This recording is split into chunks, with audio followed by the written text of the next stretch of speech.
Live from Rose-Hulman on RHIT.TV, a doubleheader on tap today. First up, it's the Rose-Hulman women's soccer team taking on Earlham in the first of two, a doubleheader on our hands. Alongside Cruz Martin, I'm Austin Platt. Thanks for joining us here on RHIT.TV. Before we get started, let's thank our title sponsors. Reynolds Farm Equipment, a leading equipment dealer since 1955. Passion to Care, delivering care with more than 24 years of experience. Boilermaker Local 374 represents highly skilled, highly motivated workers in field construction and metal fabrication throughout the state of Indiana. Wheeler Mission, for over 125 years, Wheeler Mission has been a pillar in the Indianapolis community. Burtner Electric, your trusted electrician partner since 1986. Morales Group, we're in business to create a better future for you and your family. Northwestern Mutual, inspiring people to repeatedly take action on their financial goals. Indiana Laborers District Council, the 12,000 Hoosier men and women with Laborers District Council and affiliated local unions that build Indiana. We are LIUNA. And the IndianaSRN sports page. Follow the sports page every day with update news from coast to coast. Log on at IndianaSRN.org and click on our tab. Cruz, as we get set for this one between Rose-Hulman and Earlham on the women's side. Rose-Hulman, let's start with them. They've had a fantastic month of October, unbeaten, all in HCAC play. They are 5-6-1 overall, 4-0-1 in conference play. Really gotten things going as the month turned to October. Yeah, they really have. 6-game unbeaten streak coming into today. 5 of those 6 games that have been unbeaten have been wins. They are on a 2-game winning streak as of right now.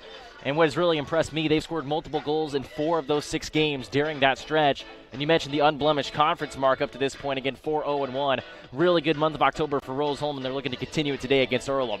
Coming off of a 5-0 win of Franklin, the most goals they scored in 2 years, just back on Wednesday. It's the beginning of a 3-match homestand. And then they have Manchester in their last match in the penultimate day of October to close things out. This is a pretty solid team, and they really got things going. It felt like with a win against Hanover, the team that was projected to win the conference early on this year, and they've really found their scoring touches. You mentioned Kyra Hicks still leads the team with 4 goals, but Sydney Schuler is in there as well with 4. They've really balanced the scoring out. Rose-Hulman has quite a bit as of late. They really have. They have a really well-rounded roster, and that's what makes this team so dangerous, and you've seen that come into play, especially through the month of October. I mean, just look back at the game that they played against Franklin Central. 5 goals compared to Franklin Central 0.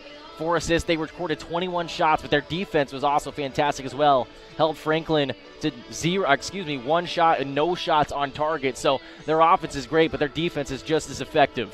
Yeah, they outshot them 26-1 going back to that match against the Grizzlies. So very one-sided. Rose-Hulman at 5-6-1, 4-0-1 in the HCAC. You mentioned they have not lost since they lost the top team in the nation, Washington U, back on September the 21st. 5 matches in a row they have not lost, and they've found the scoring from a lot of different people, and Lily Dore, their goalkeeper, Cruz, also been fantastic this year. A goal against average of right around 1.5.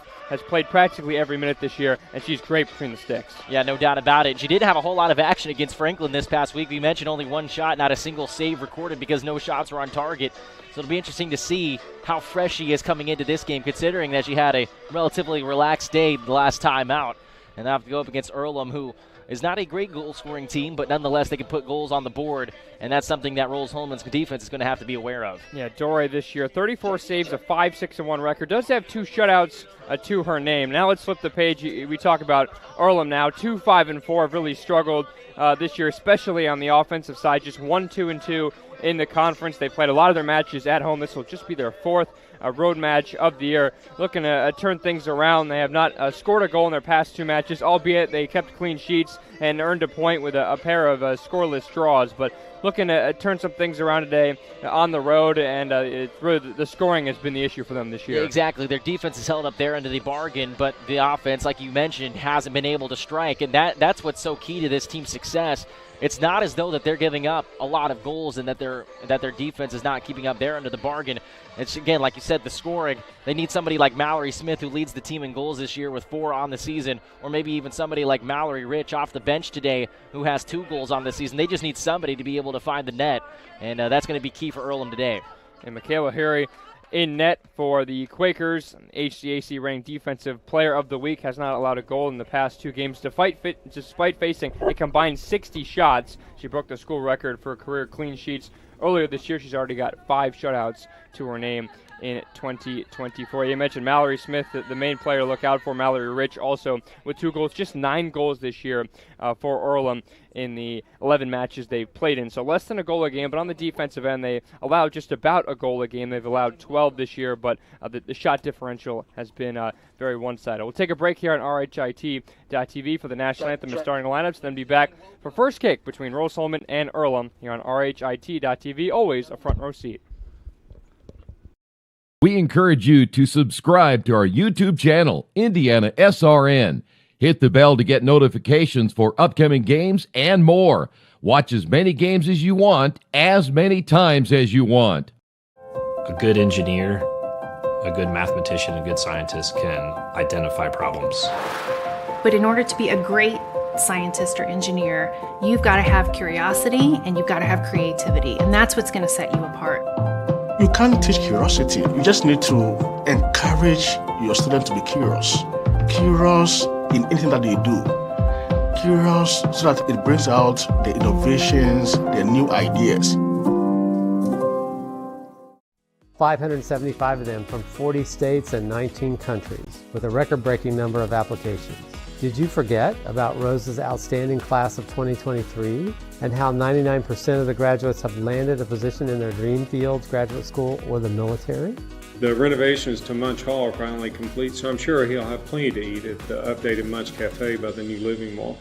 We just broke ground on a new residence hall that will be ready for fall 2025. We celebrated a record-breaking homecoming with more than 2,000 alumni, students, and friends commemorating the 100th anniversary of the bonfire with our first ever drone show. We also welcomed 267 employers for our fall career fair.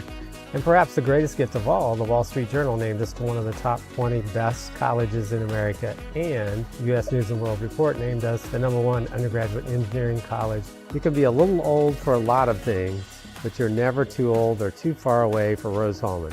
2023 was a year of adventurous journeys, of coming together, of growth. No matter how far away you roam this holiday season, you will never be truly alone as long as Rose is your home.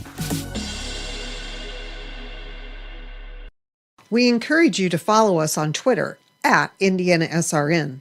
Find upcoming games, video highlights, and much more. Follow us now at IndianaSRN. At first, me and my mom were struggling. I was trying to pay the bills and trying to take care of my mom at the same time. When I first heard that I can get paid for taking care of my mom, I was kind of skeptical because I had been doing it for so many years without pay. That's when I reached out to Passion to Care. I read all the reviews and I saw that they were #1 in the field. Passion to Care has really, really changed my life. Right now, I take care of my mom 24/7 thanks to Passion to Care. Number 20, Kylie Bohart. Back here at Rose-Hulman soccer field ahead of the first of our 2 matches on tap for today between Rose-Hulman and Earlham. Introducing the starting lineups here, a little bit out of order as we dealt with some technical difficulties on the pitch, but get ready to go for a 1 o'clock kick. Cruz, final thoughts before this match kicks off. Kind of what are you looking for as Rose-Hulman looks to extend that unbeaten streak? You know, this is a great opportunity for Rose-Hulman, but I think this is an even bigger opportunity for Earlham to try to send a message. Because this, I think, is a winnable game for Earlham. You know, all they need is a couple of things to go their way to get somebody going offensively. That's been the big kicker. They've been able to keep clean sheets over the last couple of weeks, but they just haven't been able to put goals on the board. So if Earlham can get onto the board, they're going to be in pretty good shape. And as for Rose-Hulman, and they just need to find a way to put goals on the board. Their defense should take care of the rest. Earlham right now sitting in 7th in the HCAC with 5 points, 2, 5, and 4 overall. They were picked to finish 7th in the HCAC, so far the preseason poll aligning with what the standings currently say. Rose-Hulman, on the other hand, picked to finish 3rd. They had 1 vote for 1st in the preseason poll and currently sit 2nd, actually tied for 1st with Mount St. Joseph with 13 points apiece. Mount St. Joseph and Rose-Hulman drew a few matches ago. Rather, it was Earlham that drew with Mount St. Joseph a few matches ago, which is a pretty good result for them. And Rose-Hulman looking to do the same Mount St. Joseph and Rose-Hulman play on the 26th, so that is 2 Saturdays. Actually, that's next Saturday. Boy, time really flies, doesn't it? And a huge match between those top teams. So obviously, getting momentum, bringing momentum into that match. 2 matches before that to close out the 3-match homestand for Rose-Hulman will be key. Obviously, we mentioned some key players to watch. We talked a little bit about Earlham, but for Rose-Hulman, Sydney Schuler leads the team in goals, but Camille Clark has come on strong. She scored 2. She scored a great free kick goal the last time, one of the last times, actually the last time that Rose-Hulman was here in the 1-0 win over Hanover. A free kick from about 40 yards out, found the top corner, and both these teams more defensive-minded, so we could see how that works out in the midfield. Yeah, I'm really looking forward to this matchup because of that defensive matchup that we could see. Who's going to give? It's going to be about making the least amount of mistakes today, and sometimes those are the most fun games to watch because you're wondering when the Bulls lock their horns, which is going to give. And I guess we're about to find out over the course of the next 90 minutes, Austin. Yeah, this year, Rose-Hulman, 15 goals scored. Earlham, just 9. Getting ready, both teams huddling up ahead of this one. Beautiful day here. I mean, there's really not a cloud in the sky. It does not feel like fall. It's kind of a late summer day, although, to be fair, the foliage is out quite nicely. Leaves are changing colors. Busy day here at Rose-Hulman. Football game going on, a pair of soccer matches. It's a busy day here, and it's a beautiful day at that. We thank for the weather for cooperating. Big time. Big time. In the Midwest, especially when you get later in the seasons, it's a little bit of dodgy territory, so count our blessings that we have good weather here today in Terre Haute. Even in the mid to late October, Mother Nature still cooperating. It'll definitely be a toasty one out there, especially on the turf where things will heat up a little bit. So obviously keeping players fresh will be important and paramount for both teams. They go after 3 points, just a few weeks left in the regular season. HCAC tournament begins in a few Saturdays from now, actually 2 weeks from today on the 2nd, the opening round with the championship a week later. Underway here at Rose-Hulman. Fighting Engineers start with possession. Moving from right to left.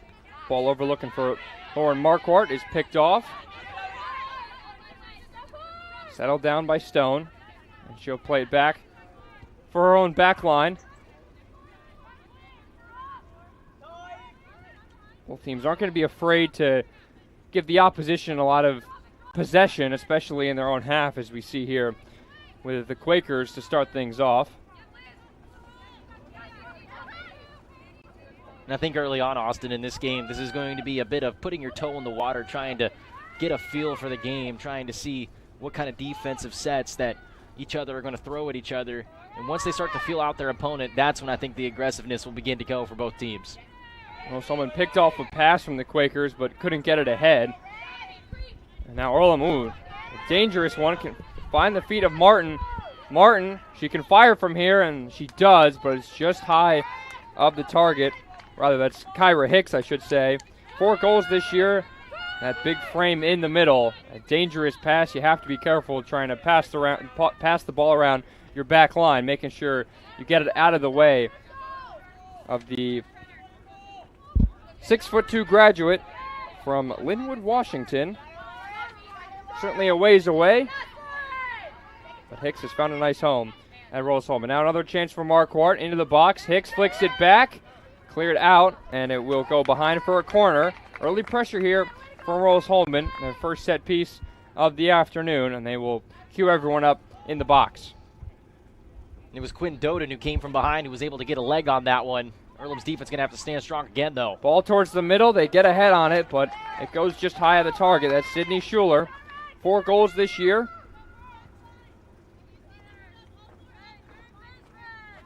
Actually, that was Camille Clark, I should say. I got her head on it. The lone goal scorer the last time Rose-Hulman played at home, the 1-0 win over Hanover, which really kick-started this strong month of October for the Fighting Engineers. Hicks practically playing the defenders a backboard. The shot is saved by Hury, and it goes wide. The deflection, as noted by the official, means there'll be another corner. Stopping Kyra Hicks is obviously the main issue for Earlham on the defensive end. Yeah, so far she's already gotten 2 shots towards the goal. That one on target, a nice save by Hury. Another ball into the box. Hury does a good job punching it away. The ball bounces over everybody's head for now. Engineers looking to keep it alive. They do so. Into the box looking for Hicks, the dummy. Nobody was there, but a long shot from distance goes high of the target. Allie Smith came in there, the left back. Nobody was there for the dummy, but Smith stepped up, just fired it wide, but a confident strike nonetheless with her left foot. Yeah, it was a confident strike, and that's a little bit surprising considering she only has 7 shots on the season, only 3 of those being on target. Now, that one wasn't on target, but again, you can tell that she works on that a lot during practice just because of how confident it was and the fact that she even took the shot without hesitating. Harry tries to start something for Earlham, but Rose-Hulman immediately with it again. Engineers, ball down the wing for Marquardt. You can has some pretty good crosses in that left foot of hers. Ball bounces up in the air. Engineers hold on to it with Heasley. Riley Heasley back out wide to Marquardt. Lauren Marquardt towards the byline, sends it in. Knocked up in the air and sent away by Bohart. Look at this pressure from Rose-Hulman. They keep it in again. Schuler, low cross. Fury gets her gloves on it and can settle things down. And it's been one-way traffic so far. Rose-Hulman getting a lot of what they want. And I feel like Fury is going to be busy today. 90 saves this year in 11 matches. It's a pretty staggering mark.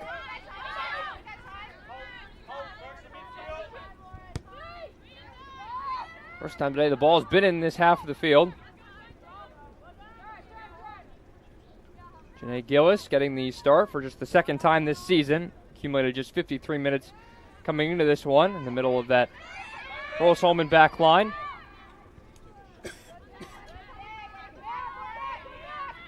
Heasley ahead.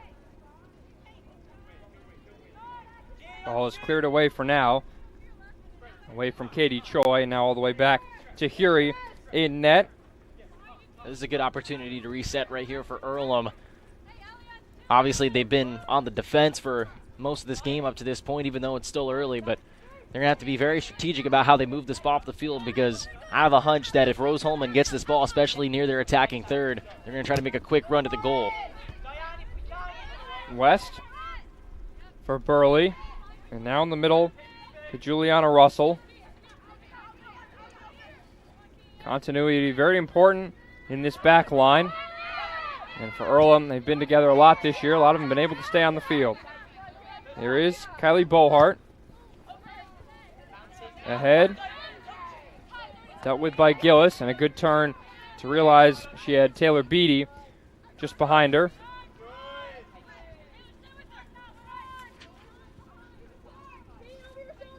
Now, this is good news right here for Earlham. Now that they have at least a little bit of control of this ball, they're about to get into their attacking third. While shots are something that they are not necessarily the greatest at recording, and any opportunity that you can get against this Rose-Hulman team is going to be a valuable one. Feels like Earlham having some trouble getting the ball within the Rose-Hulman half, and there's an example of that. As Heasley, she dispossessed Burley of the ball, but illegally, according to the official.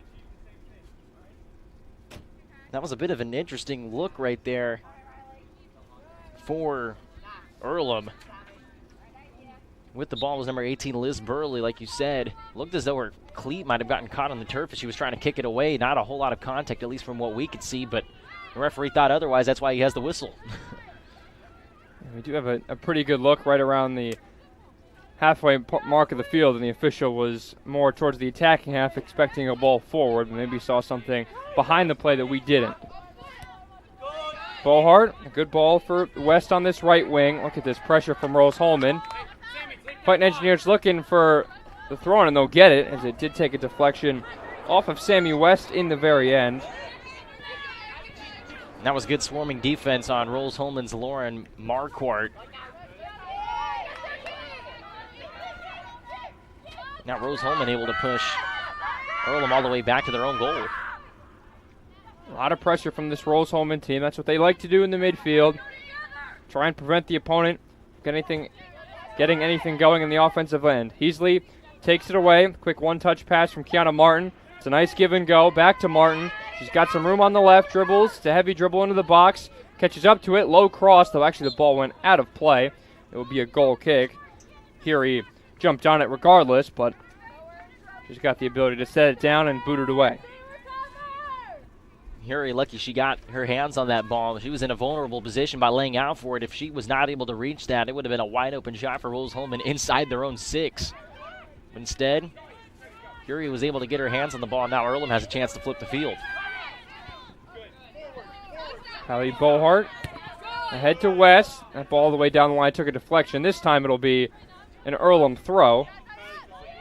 Conceded by Allie Smith. 13-on-13 crime. Well, someone looking for a handball. No such luck. High bouncing ball in the air. Obviously, with the turf and the weather, the ball is definitely going to bounce quite a bit, so you have to be wary, especially on the back line. You don't want the ball to go over your head and concede a one-on-one opportunity for the opposition. First look at Lily Dore. Rolls it out to Janae Gillis. Dore this year, 18 goals allowed in 12 matches, 34 saves. Isn't tested all that much. A save percentage of just .654. Does have 2 clean sheets to her name.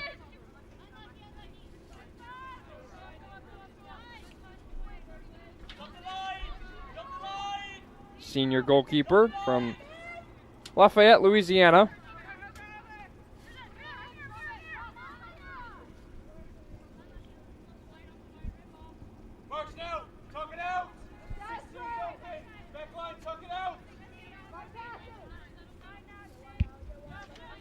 Earlham coaching staff, led by Aaron Gustine in his 6th year at Earlham.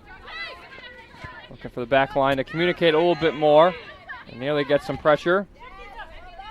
But Martin sends it out wide for Smith. Ball ahead. Hicks with a clever touch. Kyra Hicks, the captain, sends it out wide. Now the fullbacks can push up. Cross towards the box. Hicks isn't there. It's not quite poked out. Hicks back to Marquardt. Lauren Marquardt in the box. Got to be careful of a foul. Low cross in. Dangerous! And right on the doorstep, Curie is there to save the day. First shot on goal. Actually, second shot on goal today for the Fighting Engineers, and the first big save as Katie Choi, who's got 1 goal this year, tried to poke it home, but couldn't quite beat the hands of Curie. Yeah, and give credit to Curie for having her head on a swivel, too. That cross and then the touch came in really quickly. She was able to look off to the left and just in time was able to hop on that ball. If it was a half-second delay in her reaction time, that probably would have been into the net. Curie, a senior herself, so a pair of senior goalkeepers on either end, did a good job staying at home, not trying to go out and grab the ball, because if you're unsuccessful, then you just leave the net gaping open. You can see just how conservative Earlham is, trying to move the ball up the field, too. And double-checking to make sure that there are no defenders in those path lanes, those passing lanes, I should say.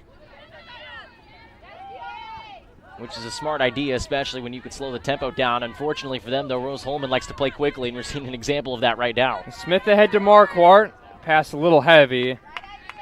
And Lauren Marquardt can't catch up with it. It'll be an Earlham throw. It's not easy for a team like the Quakers, who struggle to score, to face a team that applies so much pressure like Rose-Hulman does. They've looked a bit uncomfortable getting the ball out of their own half. Clever turn from Isabel Stone, trying to win the one-on-one battle with Smith, but Allie Smith does well, immediately sends it back in for Marquardt.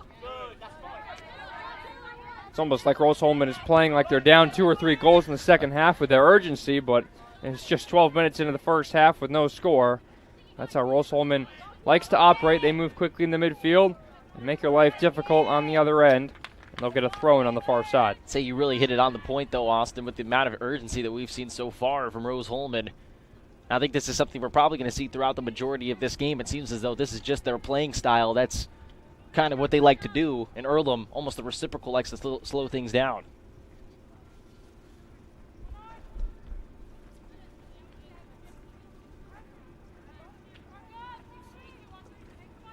Beatty to throw it in.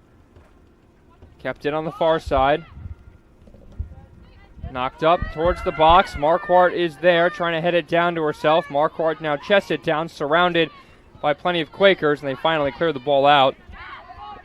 And Isabel Stone can go and chase. Stone with a goal and 3 assists this year for Earlham. Just 9 goals scored for the Quakers all season long. Marquardt ahead.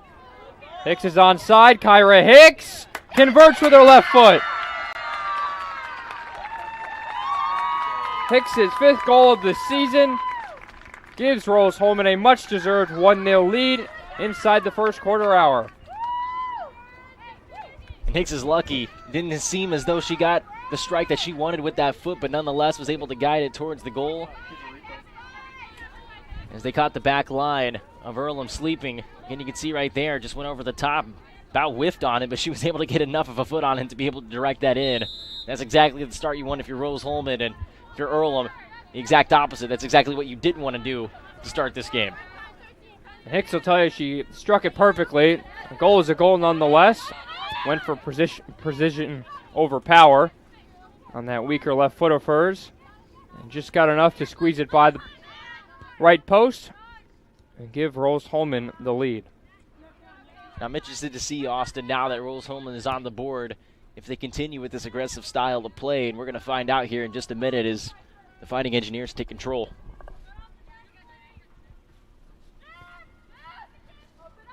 Clark over to the right wing. We'll see if Earlham applies a little bit of pressure now. Down by 1, Hicks.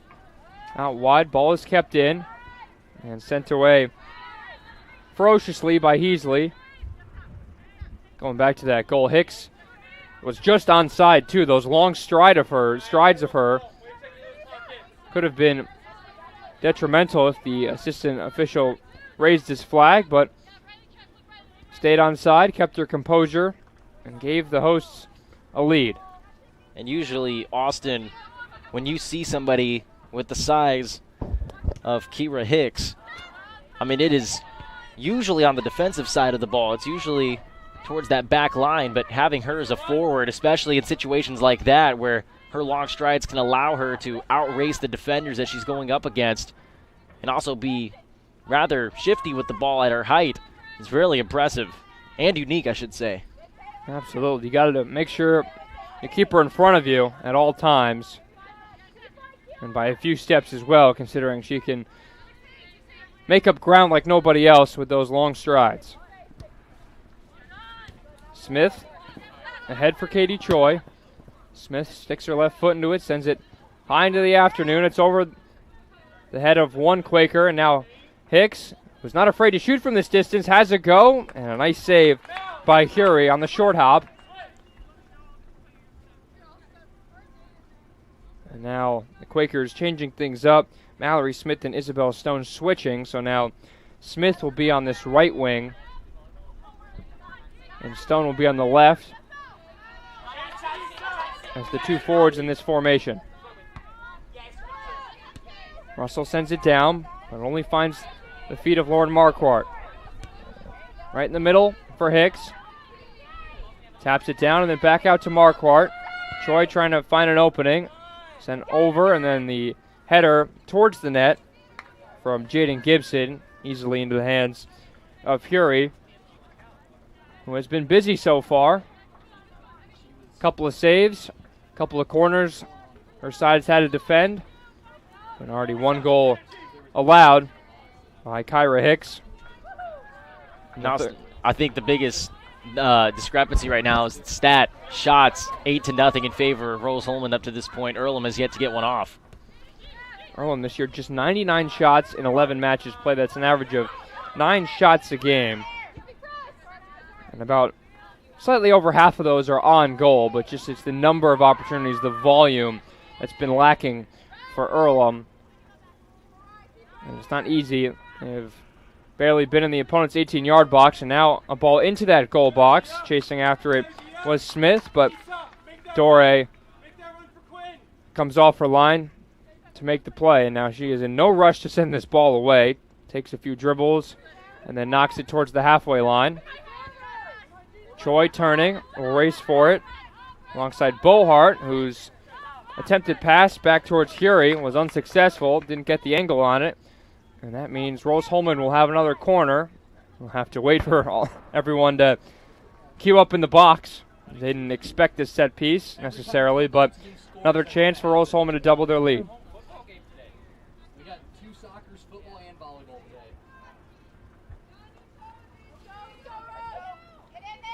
Cross in the box. Punched away, not necessarily confidently by Hury, but for now it does the trick. No penalty there, a few claims. Referee waves his hands. Now a chance on the counter for the Quakers. Scalise ahead. Sloan will chase after it. Isabel Sloan waiting for some teammates in the box. She'll run towards the line, maybe trying to win a corner. Jockeying for position and doing a great job is Camille Clark, and she earns her team a goal kick. That was a nice battle going down towards the byline right there. It looked like as though Isabel Sloan was going to catch up to it originally. Then as she tried to turn that corner, ran into a little bit of trouble. But that's the first good sign from an attack so far today for Earlham, or at least an attempt of an attack, showing that they can be aggressive as well, but they need to get more opportunities like that. And then I should say they need to capitalize on them as well.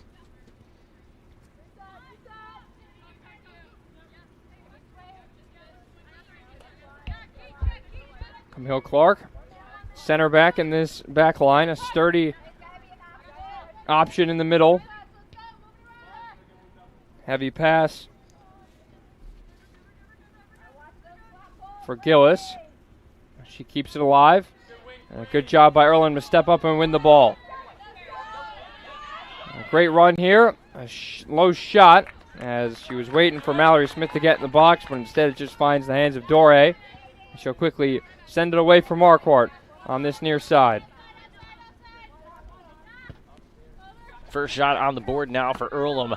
Another positive side. Though that foul's not going to help them out. But again, positive sign if you're Earlham. You have to build off of that going forward. Little shove in the back from Russell on Hicks.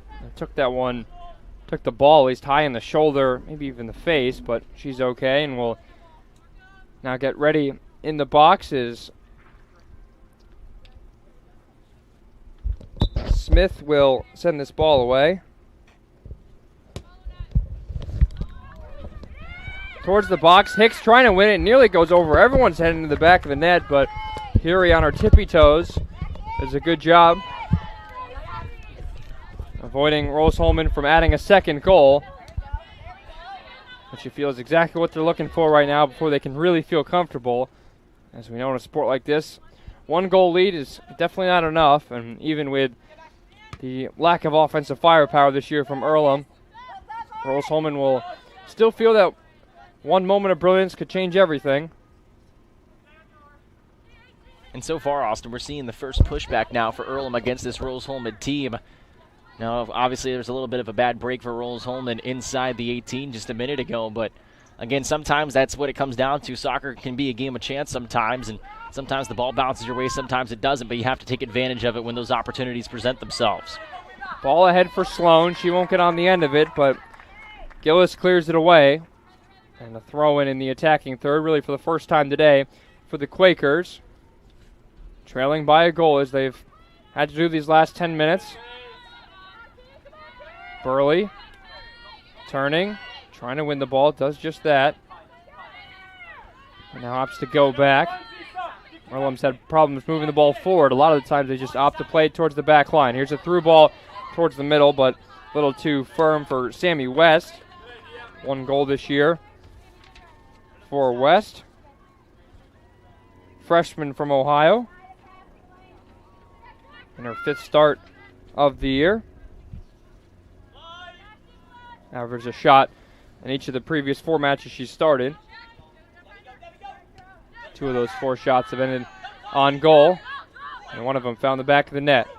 Heavy collision towards the right wing, and the free kick is awarded to Earlham as Kylie Bohart went down and bumped into Allie Smith. And we'll see a wall of 2 for Rose-Hulman as the official marks off the length. And Burley will get ready to send it in. Looking back towards the coaching staff for a sign as to where she wants this ball to go. Sent into the box towards the back post, headed away for now, still not completely out of danger.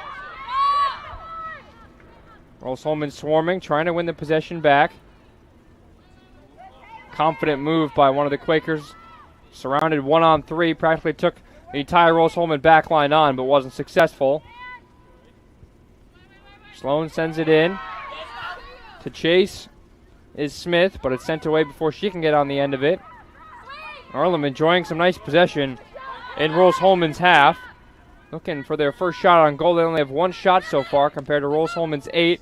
That's a poor pass that will likely end that threat. Marquardt plays it ahead to Choi. Looking for Hicks, but ball gets deflected. Marquardt can continue. Hicks currently double-teamed. Marquardt could not keep that ball in. It'll be a throw-in for Earlham right in front of their own coaching staff. Now, if you're Earlham in this situation, it's imperative that you try to flip the field now. You were just showing a lot of signs of aggressiveness on the offensive end. But now that you're pushing back against Rose-Hulman, their awareness and urgency is going to go up as well, especially only with a 1-goal lead. And so it's going to be really important for Earlham to try to flip sides of the field here, and relatively quickly, I should add. Here he can do that to the best of her ability, looking for Sloan. Sent up and away. Pass nearly picked off by Rose-Hulman, but the Engineers couldn't get on the end of it. Pair of substitutions waiting up for Earlham at the next whistle.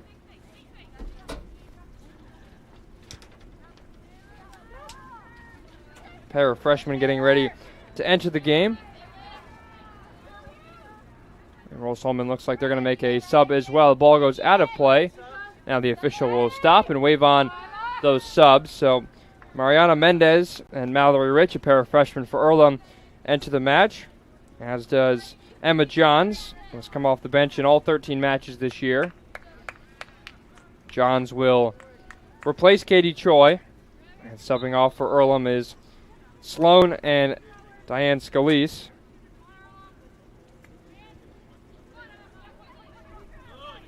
And Emma Johns coming off the bench for Rose-Hulman. She has some offensive firepower behind her, a goal and assist on the year. 8 shots, 4 of those being on target. While the numbers don't really jump off the page at you, still has to be respected whenever she gets into an offensive zone. Hicks picks it off. Nobody's there, and that will roll all the way back to Hury in net. Michaela Hury, senior goalkeeper from Sydney, Ohio.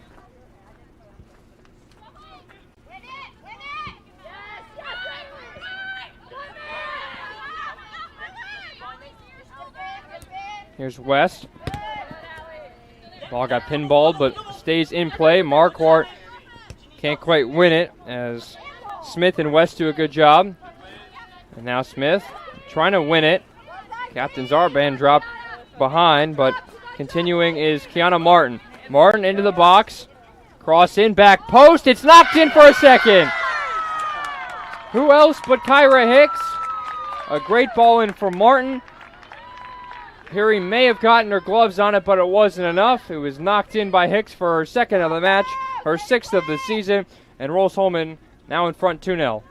Michaela Hury was a half second behind that one right there. If she would have had just another half second of reaction time, she would have been all right. But Hicks, once again, you can see just why she's so effective, especially on that front line for Rose-Hulman at 6'2".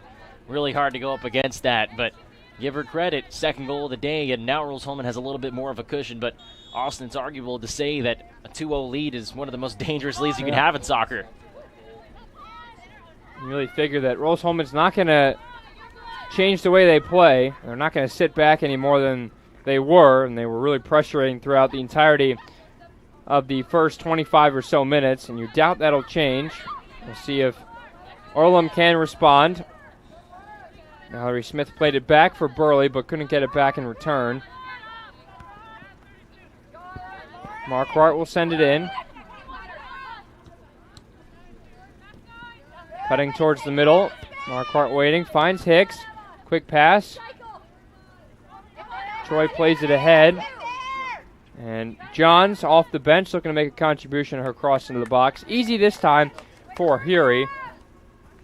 So effective just to have a big body like Hicks just kind of sit in the middle, almost like in hockey. You just put someone in front of the netminder. And you kind of, the cleanup goals down low, right on the doorstep. Or that time, it looked like Hury maybe even just guided the ball right onto the foot, or maybe it was even the knee of Hicks, who just guided it in the back of the net. All the goals count the same. Again, Austin, I think the shot discrepancy is going to be something that we're going to keep highlighting. Again, 9 opportunities so far for Rose-Hulman, as opposed to only 1 for Earlham. If the Quakers want to have a chance to get back into this game, they're going to have to start putting shots on target, or just shots up in general, I should say. But it's been a real challenge, especially once they get into their own defensive third, trying to move the ball up the field and giving themselves opportunities like that. Hicks, who's now on hat trick watch, nearly had an opportunity there. Still not out of the box yet. A pass towards Martin. She couldn't get her right foot on it, but it's kept in the attacking third by Heasley, but she opts to play it back for Janae Gillis. Smith and Rich trying to apply some pressure, but that's fended off nicely by Rose-Hulman. Tapped ahead, and the Quakers will just opt to concede the throw for Beatty. Johns, that's a clever turn, a nice touch on her left foot. Johns to send it down the right wing. There's plenty of pace here for Rose-Hulman. Now queuing up numbers in the box. Low cross in. Nobody was there. Oh, but it's knocked in for an own goal. It's just been that kind of afternoon so far for the Quakers. No chance for Hury that time. And just the biggest nightmare you always have as a defender, trying to clear it out on your weaker foot. You hit it and the ball ends up in the back of your net. Again, sometimes the ball just doesn't bounce your way, and that's almost a literal term of the sense, right, or sense of the term, I should say, right there. But if you're Earlham right now, and especially if who I believe was the one who kicked it in was Juliana Russell, you got to move on to the next play. You know, you can't go and get that one back. What you can control is what you do going forward. You have to clear your mind, and you have to go out and play the best game of soccer that you can from here on out. You know, that should be the mindset all the time, but especially in a situation like that.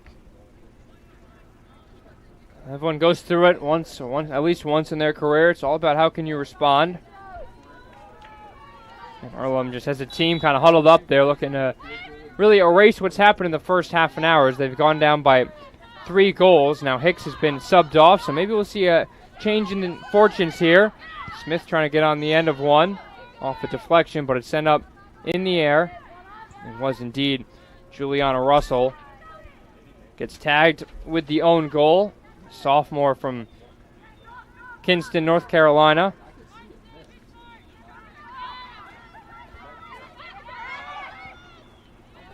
Smith trying to get it, her foot on it, trying to poke it past Dore, but Lily Dore out in plenty of time, comes off the line and collects the ball without a problem. Not a bad run there for Earlham. I think it's really important that they get someone like Mallory Smith involved, or maybe even Mallory Rich, I believe, if she's in the game. Get one of those two going. They have, of course, they lead the team in goals with 4 and 2 respectively on the season. If you can get either one of them involved, and probably give you the best opportunity to be able to put a goal into the net. Rose-Hulman attacking again, looking for a fourth there in this half. Cross goes over the net and out of play. It'll be a goal kick for Earlham.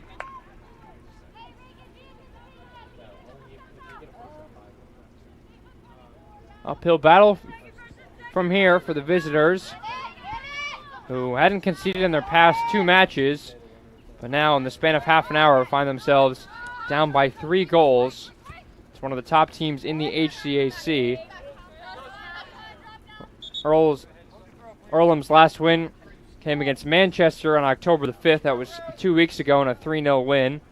It was on the road the last time the Quakers were away from home in the last homestand in the 3 matches. Earlham a pair of goalless draws, which was followed a 3-1 loss to Anderson. So it feels like either Earlham's conceding multiple goals or pitching a clean sheet. And this afternoon, it's multiple goals, all within the first half an hour. 2 from Kyra Hicks and 1 little friendly fire, an own goal from Juliana Russell. Rose-Hulman keeping their foot on the gas pedal. Out wide for Marquardt. Lauren Marquardt waiting for teammates in the box, dribbling on her right. Now we'll go to her left towards the end line. Cross in, and there was a chance. Oh, and a great opportunity to make it 4, but just sent high above the net. And it was right there, Austin. It was right there. I believe that might have been Sydney Schuler going in there to get the kick on it. I mean, the cross was able to get Hurry out of position. And then all Schuler had to do was, keep it low enough. But again, it's really hard, especially when you come flying in as fast as she did, to try to be able to put enough touch on it to where it doesn't shoot straight over the goal like it did. Nonetheless, a fantastic opportunity, and that shot discrepancy continues to grow. Yeah, now 10-1 in shots. Schuler this year with 4 goals, which is now second on the team, as Hicks has increased her goal tally to 6 with a brace today. Schuler 8 points this year, 19 shots. Coming into this one, that was her 20th, which is now tied for second. Schuler kind of the second scoring option. A freshman at that, too, from Bloomington, Illinois. Made her impact in her first year. Nice takeaway by Brooks. And they'll play it out wide. The Fighting Engineers fighting with a 3-0 lead and still looking for more. Towards the box, now into the box. Johns couldn't field that pass, and the shot from distance, whether it was an attempted ball over the top or a shot, not entirely sure, but either way, Heasley knocks it out, and it'll be a goal kick for Curie and Earlham as they still trail by 3. Now, if you're Earlham in this situation, you find yourself down 3-0 with 11.5 minutes to go. You've only been able to record 1 shot over the course of the first 30 to 35 minutes of this game, but if you can find a way to put a couple of quality shots, at least in the direction of the goal, you're feeling at least okay going into halftime. Obviously not great due to the deficit that you find yourself in, but you just need to keep taking incremental steps. Obviously Earlham not great at putting goals on the board, but especially in a situation like this, just focusing on getting better. A direct shot is gobbled up nicely by Curie. Came in from Allie Smith.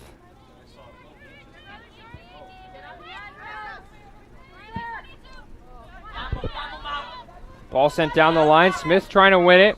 Smith, ball gets knocked out. Smith got knocked out, but ends up being a Rose-Hulman throw in the very end. Credit to Smith, who took a shot earlier in the match that went high and wide after a corner kick. Will send the ball ahead with her left foot, headed directly up in the air by Quinn Doden.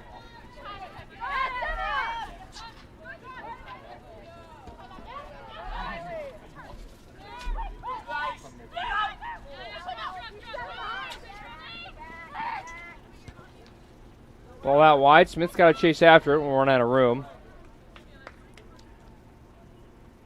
That felt like one of the most solid, put-together possessions that Earlham had in terms of continuity in passing the ball. They were bouncing off each other relatively nicely, at least until that setup to try to get to Mallory Smith. But Earlham still with the ball inside their attacking third. This could be a good opportunity for them, Austin. A shot bouncing towards Dore. Easy for her, but at least you're seeing a shot towards the net for Earlham. Something that you can maybe take into halftime. Still 9.5 minutes, so plenty of time for Earlham to maybe get something going offensively. They just had trouble along the wings. Had trouble finding Smith. I'll give credit to Rose-Hulman. They've done a good job locking her up as Allie Smith and Marquardt have teamed up quite nicely on the left. We'll see a substitution. Lena Dorini comes in, replacing Riley Heasley. Just Dorini's second match this year. She's got 26 minutes under her belt. In the one previous match, she appeared in off the bench. Low cross, nearly found Emma Johns. It was behind her. Sent away, but not completely out. I think it's also worth noting that Hicks is out of the game right now for Rose-Hulman, getting a little bit of a breather. She has 2 of the 3 goals so far today. As soon as that third goal was scored, Rose-Hulman took out Hicks and some other of their main starters. So a lot of new faces here. Opportunity to really impress. The 3-0 lead, and that could continue in the second half. The offside flag is up on the far side for the second time today against the Fighting Engineers.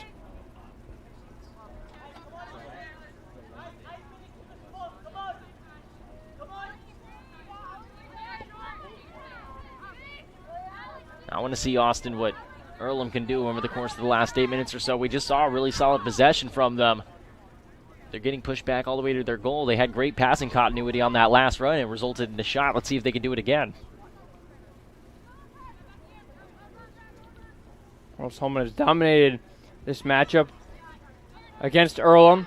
They've won the last 12 matches, a 35-7 goal difference dating back to 2012.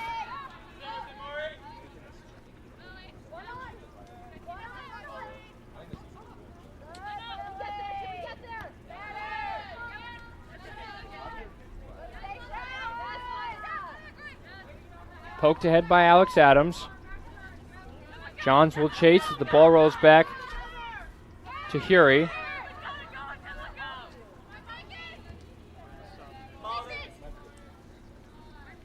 Bohart. Now to Melissa Tiki. Jockeying for position is Burley, and she does well against Stacia Brooks. And there's a ball taken directly in the head by Marquardt.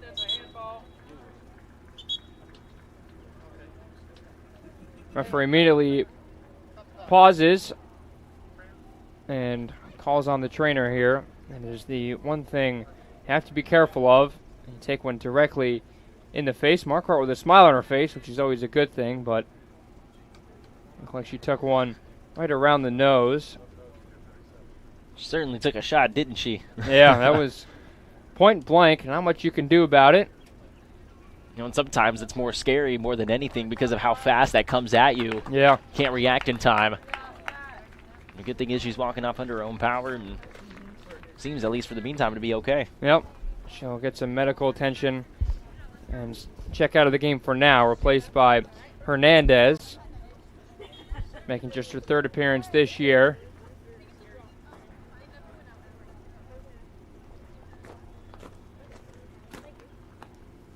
The ball was actually still in play when the whistle was blown. There was so much spin on it.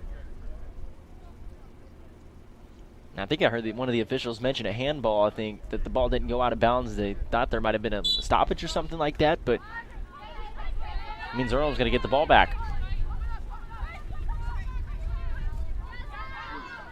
Good job by Alex Adams to take it away. A shot from distance, just over the goal, off the netting behind, and drops right behind the goal. So Fury will have to peel around the net and pick the ball back up. Shot number 12 today for Rose-Hulman. They're leading 3-0. Just 2 shots for Earlham on the other end.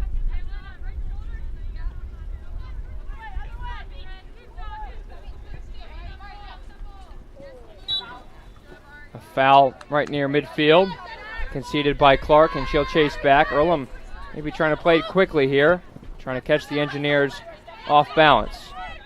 Here's Burley. Turns to her left, plays it all the way back. Plenty of space here for Earlham to move forward. Official nearly got in the way there. Scampers out of the way. Herbert ahead looking for Smith. Nothing there. And a throw in for Smith. Allie Smith, that is. Mallory Smith for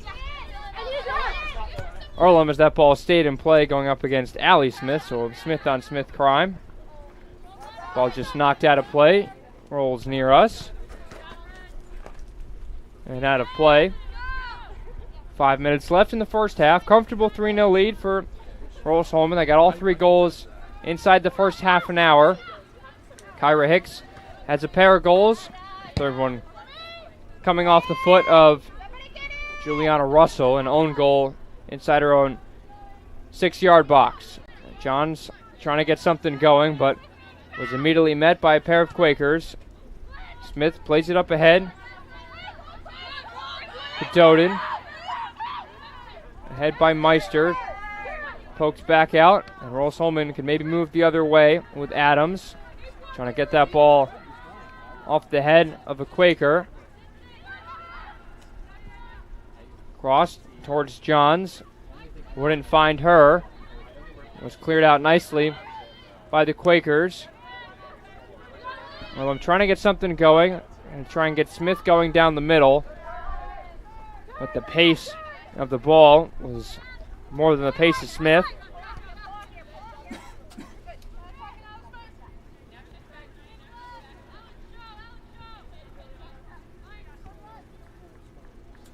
Cruz, even these subs for Rose-Hulman have proven themselves. Adams has had a few good chances, has a solid shot. So in a match like this, it's easy to come off the bench and kind of just not worry about, your performance, knowing you have a comfortable lead. Just play the game. Right. Just play the game. Not a lot of pressure. Again, you have that 3-goal cushion, which is a lot more comfortable than a 1 or 2-goal lead. It not only shows the well-roundedness of this Rose-Hulman team, but it also shows that those substitutions are ready to go. Those subs are ready to go off the bench. They were ready for the time that their number was called. And that's something that every good team needs. They need a solid bench that's ready to go at any given notice, because injuries happen. That's obviously a factor in the way that team seasons play out. And so the more substitutions that you have who are ready to go and can just step in really and be a part of that starting unit, or the unit that's on the field for that matter, the better your team's going to be. And Rose-Hulman, at least seemingly so far, has that to their advantage. Free kick for Clark and Rose-Hulman, looking for their 5th winning conference play this year. Currently sitting tied for first with Mount St. Joseph, both 4-0-1. A shot with the left foot, just missed the target. Another confident effort. That time it was from Derini, who came off the bench. Delivers her first shot of the year. That was a really confident-looking strike right there. Short-stroked her step and kick into the ball. Didn't allow to get the follow-through to get too much in terms of verticality on that shot. Kept it low, just a little bit off to the left and a little bit too high. But again, nonetheless, still a good-looking shot and a good opportunity for Rose-Hulman. Ball loose in the midfield. Burley picked it up.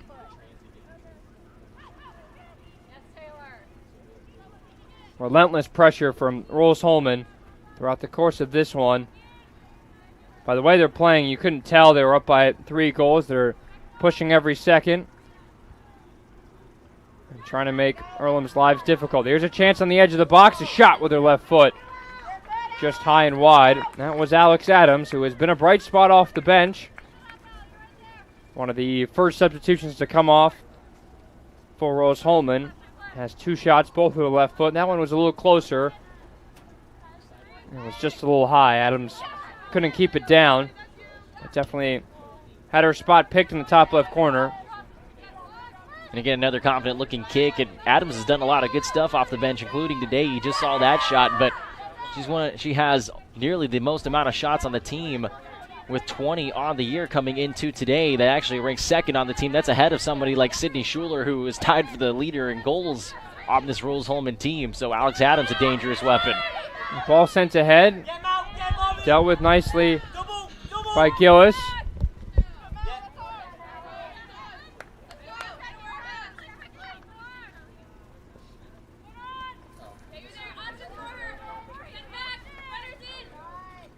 Chance for Earlham.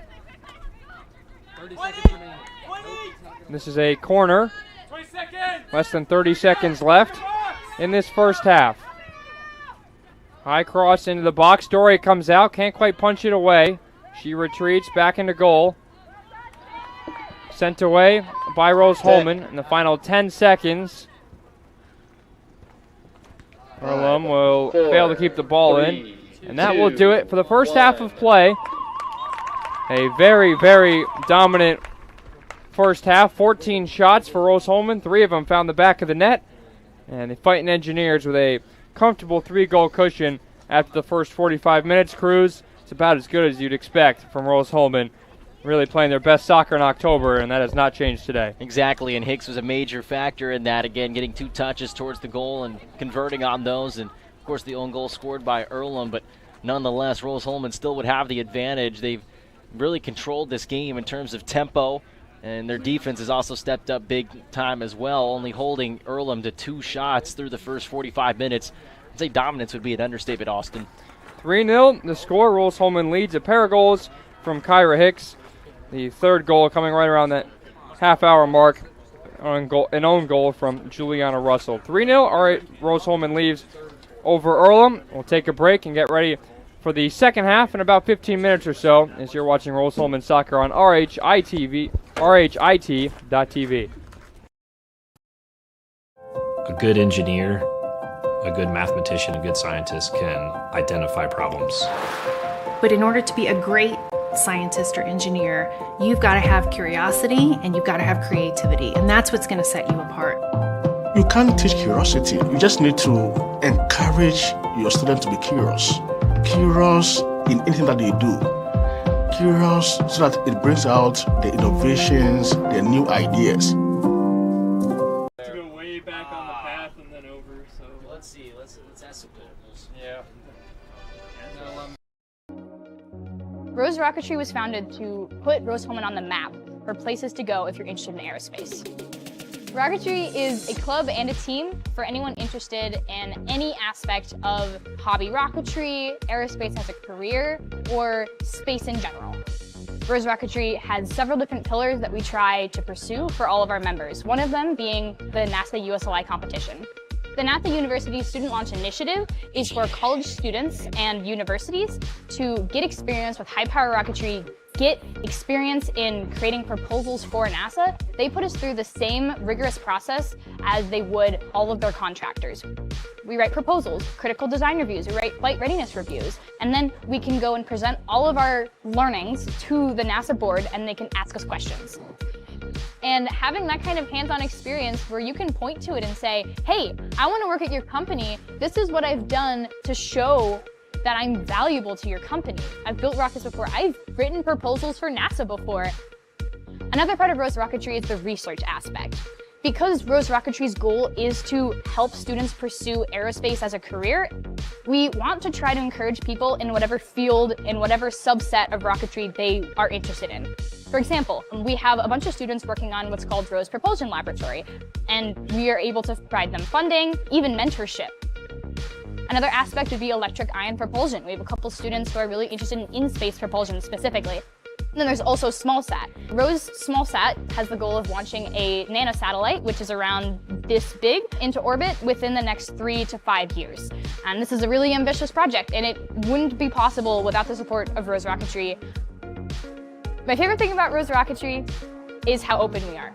A lot of our people that are the most active are freshmen. And that's fantastic because now these people are learning hands-on engineering skills before they even learn what engineering is. It's sort of given me a preview of all the engineering that is to come, and it's sort of put me on the fast track of learning mechanical engineering. Failure modes, effects, and analysis. That's not something you really learn as a freshman in your academics, but learning it in Rose Rocketry means I can apply those concepts to my current classes, which really helps me excel academically and prepares me for future classes. One of the goals I have after graduation is to be part of the aerospace industry. Rose Rocketry has helped me prepare for that goal in learning the design process of the aerospace industry and learning the documentation requirements.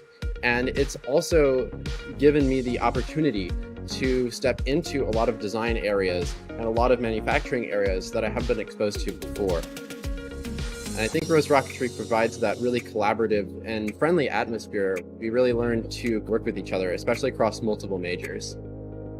What's special about Rose is the ability to really get involved. If you have that initiative, you can pursue it. And I think that's exemplified by how joining this team as a freshman, I was able to be elected the vice president. I was able to make a real difference on the team. that experience is something that you really may not find at other universities.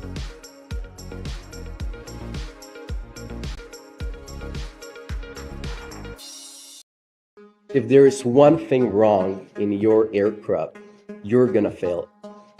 Finding the right answer and trying again, that's really what dragged me to aerospace. This is a 3D printed airplane which I made over my freshman year at Rose-Hulman that can be radio controlled and flown. I saw other people making amazing stuff on 3D printers, and I thought if I combine that art of 3D printing with engineering, I could make something as complex as an airplane. So I got the idea as a sophomore in high school, and I just tried. I did it. I failed a couple times, but it all changed when I came to Rose-Hulman. I got in touch with Dr. Riley, who is an aerospace and ME professor, who really asked me great questions about the concepts of my design. So pursuing such project as a freshman, it just lets me feel amazing that I have still 3 years to do something much more complex than this, and it will lead me much further.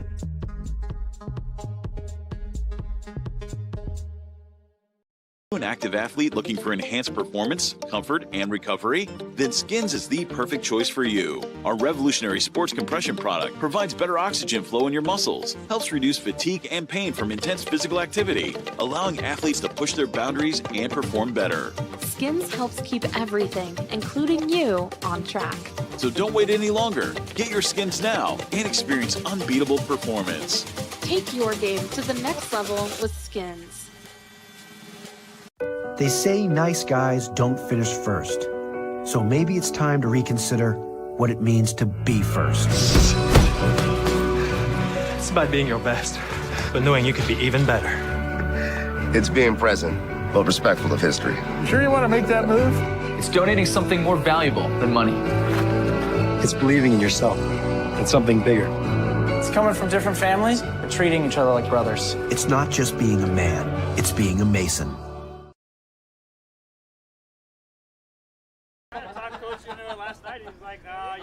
He's like, you wouldn't make the team now. He's like, we're alive.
So I started working on Babcock Ranch 16 years ago.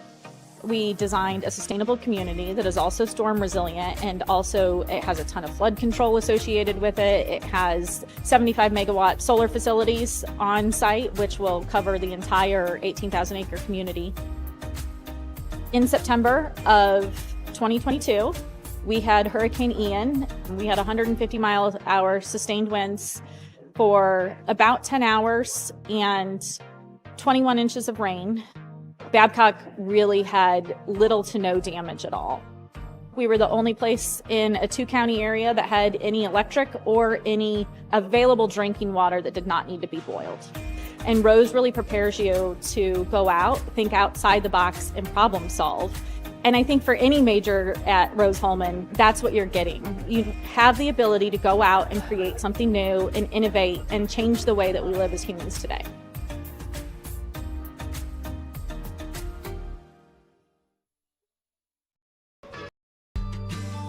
So my goal is to get involved in space industry and learn about what lies beyond the Earth's horizon.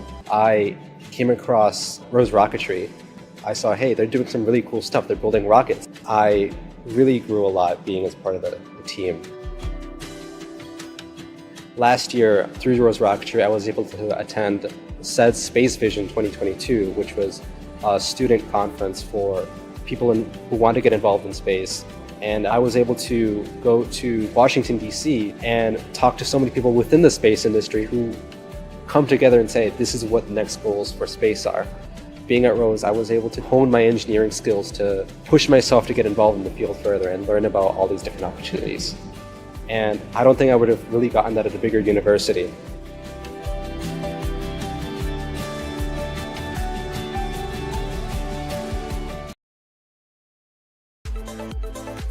Anxious over algebra? Call Ask Rose, the free science and math homework helpline. It's free world-class tutoring. Just call, chat, email, or screen share. Learn more at askrose.org. Confused by chemistry? Call Ask Rose, the free science and math homework helpline. It's free world-class tutoring.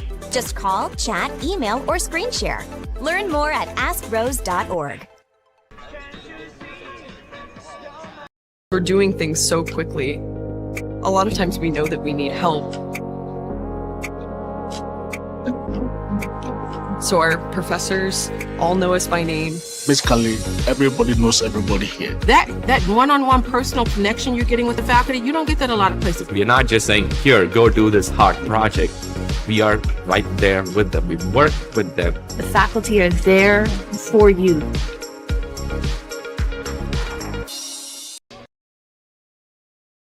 At first, me and my mom were struggling. I was trying to pay the bills and trying to take care of my mom at the same time.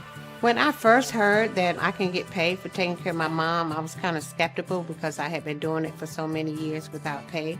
That's when I reached out to Passion to Care. I read all the reviews and I saw that they were #1 in the field.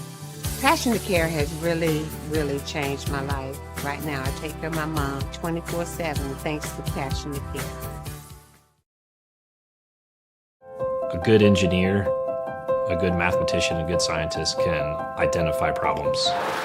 But in order to be a great scientist or engineer, you've got to have curiosity and you've got to have creativity, and that's what's going to set you apart.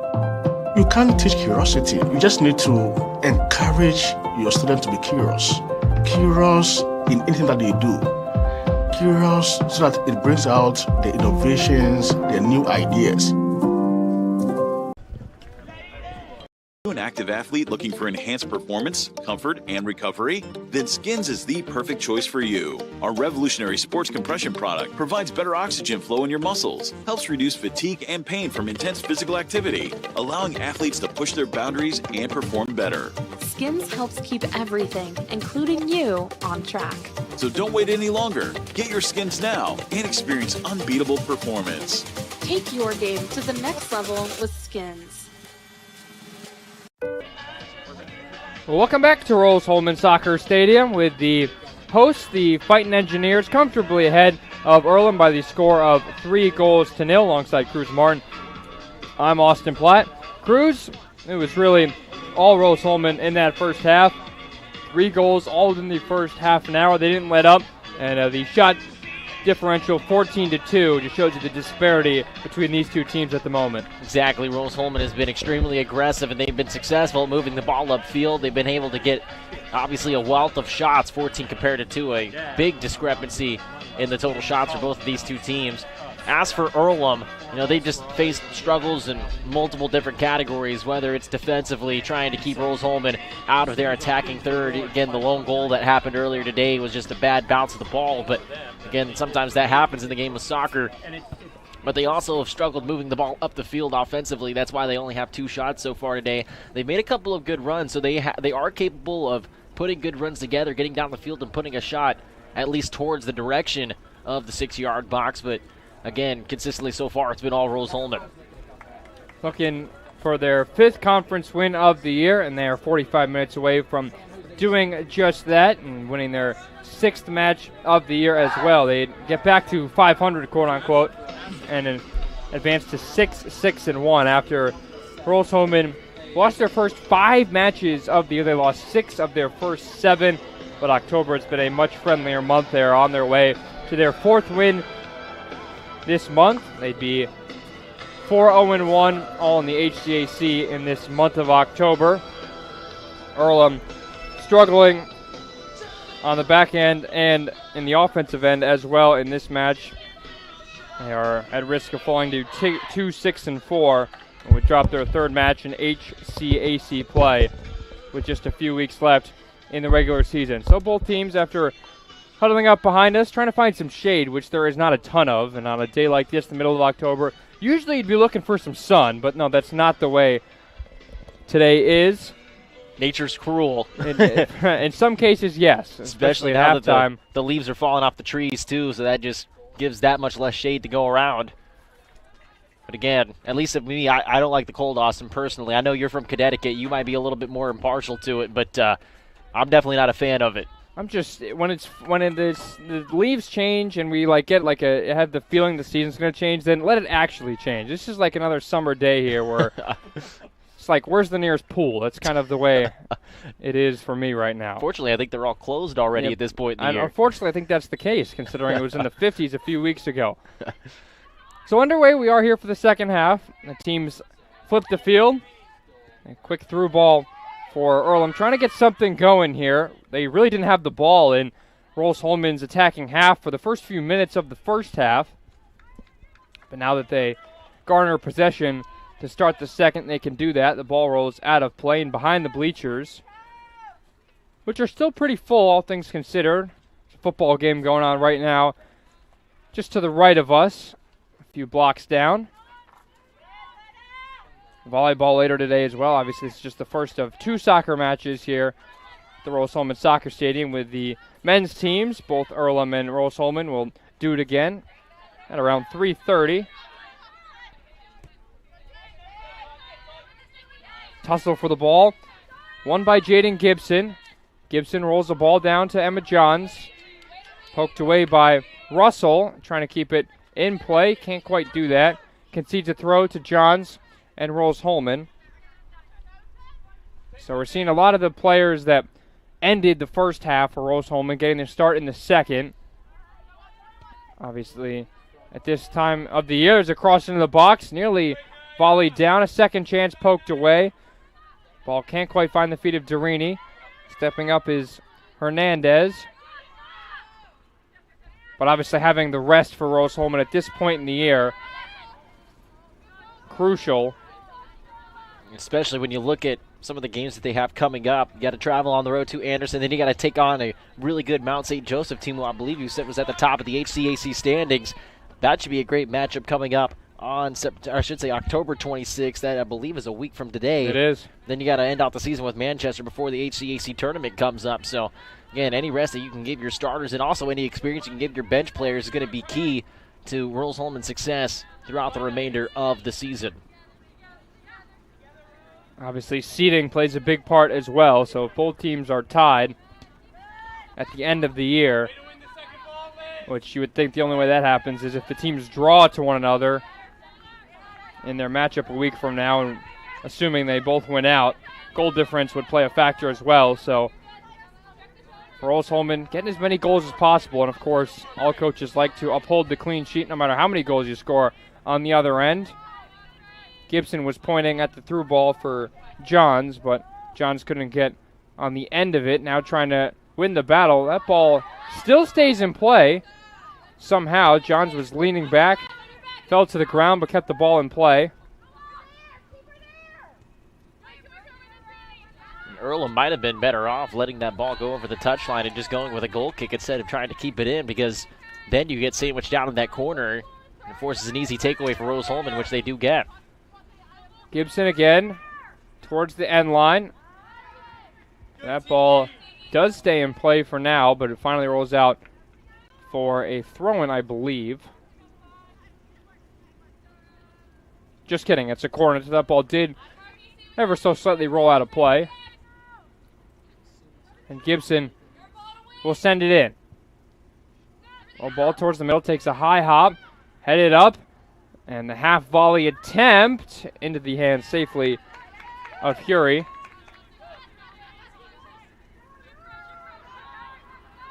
A lot of spin on it. When you miss hit it sometimes, ball just goes up in the air. Can be tantalizing for a goalkeeper. but Hury did well. Had to make a few saves in the first half, but a pair of goals from Hicks, who is not on to start the second half, and an own goal from one of her teammates, Juliana Russell. The scoring so far, another corner for Rose-Hulman here.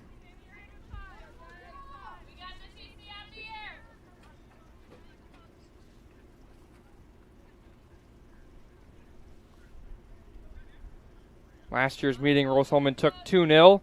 They have really dominated one each of the last 8 meetings and have only conceded 2 goals. The last time, as there's a goal kick, last time that Earlham scored against Rose-Hulman, got to go back to 2017. They lost 2-1, but did find the back of the net.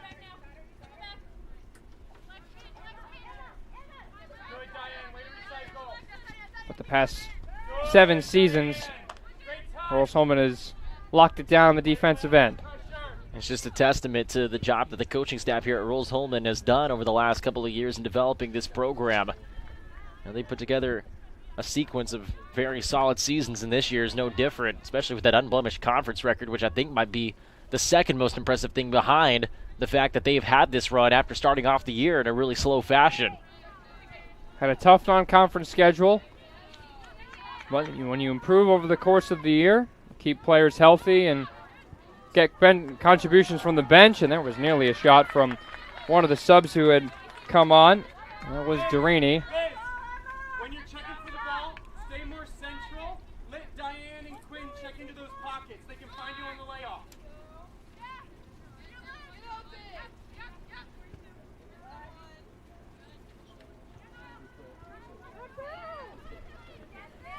Russell plays it down the line. It'll be a throw for Earlham. And DIII, who just had that shot a moment ago, the only international player on that Rose-Hulman team out of Toronto, Canada, up in Ontario. Has to travel a little bit to go to school down here at a terrific institution in Rose-Hulman. A chance here.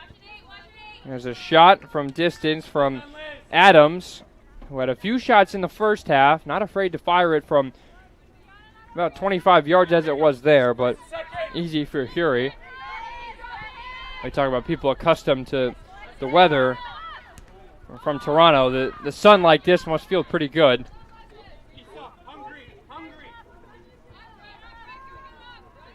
Ball down the line, kept in by Schuler. Ahead for Johns. Johns just hopes to fire it in the box. Nobody's on the end of it.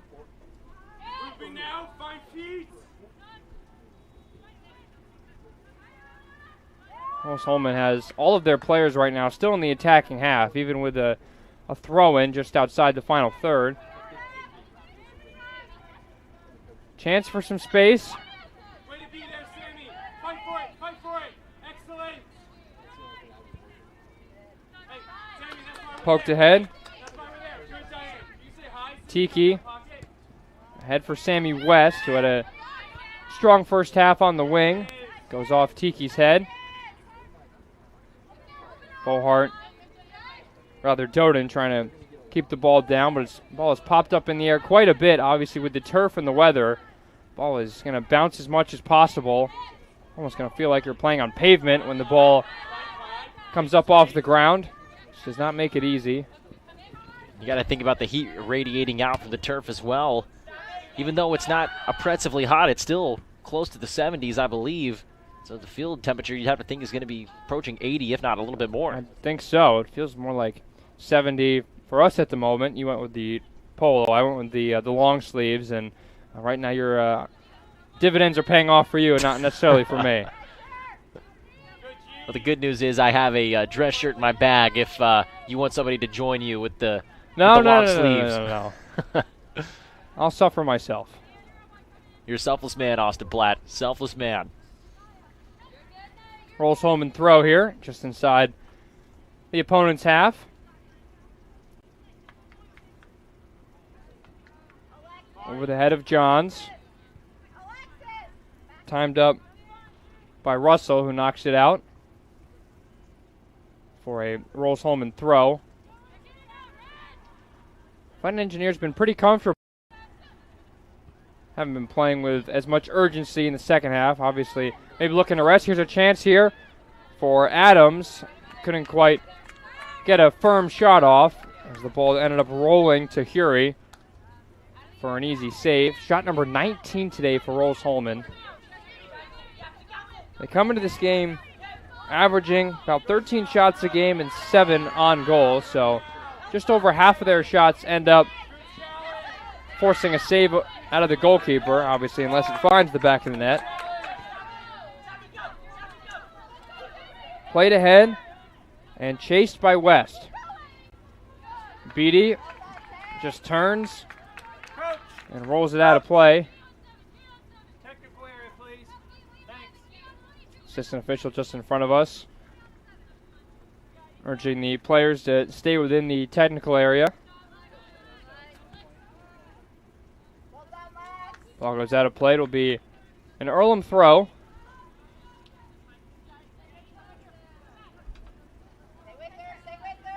Here's Sloan, one of the 2 dangerous scorers on this Earlham team. They only have 9 this season, but Sloan has 1, also has 3 assists, so second on the team with 5 points. Mallory Smith has 4 goals and 1 assist as well. That one couldn't quite find Sloan.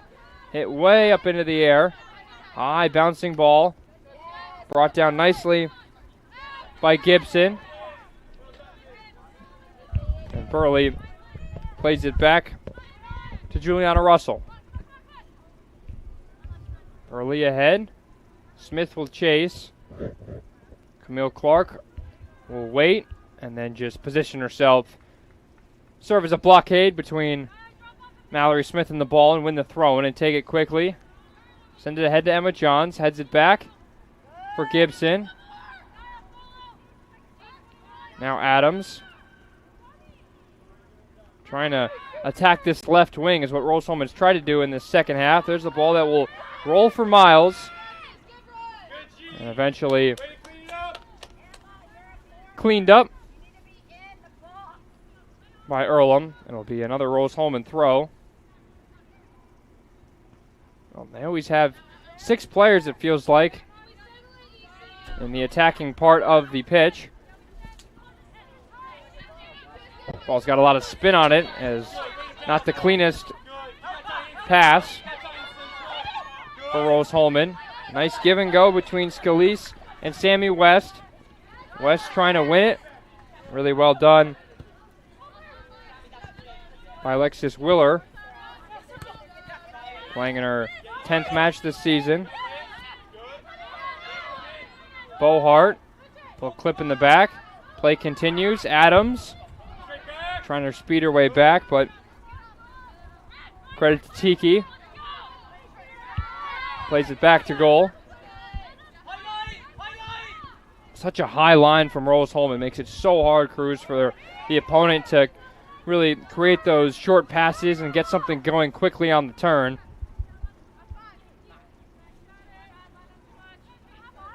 Another one easy for Michaela Hury. You mentioned how high that line is for Rose-Hulman, Austin, and we've seen that all day, and you can tell that that's the identity of that team. The more they press up, the more turnovers that they can force in their own team's defensive third, the better chance they're going to have at getting quick shots up. And I mean, it's paying off so far today. A 19-2 shot discrepancy, a 21-1 shot discrepancy against Franklin Central, or I should say Franklin Community. Rose-Hulman concedes a throw, and now we'll see Mallory Rich come off the bench as she did in the first half. She'll have to jog over to the right side to replace Herbert. So Rich, the freshman, re-enters. 2 goals this year, 10 shots as well. 7 of them have come on goal, which is a very good percentage. Shots on goal to shots ratio. That's 7 to 10, 700. That's a very honorable proportion. Adams lays it ahead for Schuler. A through ball looking for Rich, trying to get her involved immediately off the bench. Not as successful. Now the Engineers can hold on or press forward. They'll try and do that. Or trying to get the ball all the way out wide for Gibson. That's a loose ball. Rich with those fresh legs trying to win it, but Clark is there with those longer strides and just sends it out of the danger area after Taylor Beatty couldn't quite clear it out herself. Got a little flat-footed. And this is a good opportunity for Earlham right now. Again, you're down in a 3-0 hole. But the good news is we have a gust of wind up here in the try booth. to blow all of our notes away. We're too quick. With that being said, though, that was a good opportunity for Earlham. Again, you're trying to take incremental steps to improve your team. And while they weren't able to get a quality look off right there, you have to try to take advantage of those because, again, you have to take things one unit at a time. You have to break that down as small as you can so that way you can see improvement from your team. And that was an opportunity right there that Earlham needs to take advantage of, and especially the next time they get that opportunity. As difficult as it is to string wings together, at this juncture in the year, it gets even harder considering there's more and more film that's on you. More teams have seen each other. You realize the different styles of play. The way that Rose-Hulman has performed in this month of October, there's a clash of heads on the far side. The official will stop play. Always got to be attentive of those head injuries, and trainers call from both sides. Johns is trying to plead that she was the victim in that. And she will walk off. Gave the official certainly a piece of her mind there. There was no doubt that there was contact there, obviously. There was plenty of contact. Now the question will be who initiated that contact and how are the officials going to call this one? As it seems as though for Earlham that Juliana Russell took the brunt of the hit. It definitely took her longer to get up than it did for her opposition. It was Emma Johns who's walking back our direction right now. So trying to figure out substitutions here. Obviously, with the head injury, you always want a substitution to come on immediately after, just so the correct medical attention can be applied. And we'll see Reagan Travelstead come in as Russell has had a tough day. Saw an attempted clearance of hers end up in the back of her own net. Now takes a knock. She's holding her chin. And it is a shame, too, because Russell had a good recovery after that own goal, and she had a couple of runs defensively where she was able to get into position and clear that ball away, which is a good recovery, especially whenever you saw what happened to her earlier today with that own goal. And so good for her to respond the way that she has, and it's fortunate that she goes out with an injury. We'll see if she returns or not. Well, speaking of substitutions, we'll see one here. Brooke Spurlock will take the gloves from Lily Dore and come off. So Dore, who wasn't all that busy in the 5-0 win against Franklin earlier this week on Wednesday, wasn't really tested too much today, just 2 shots against.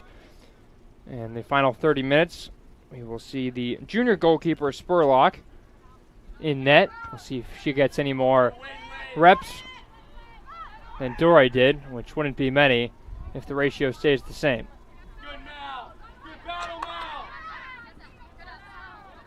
Clean challenge, won by Adams. Immediately knocked off the ball by Smith, but Mallory Smith was a little too physical. Referee awards a free kick about 35, 40 yards away from goal. And we'll see Clark, who has scored from this distance before, take the free kick.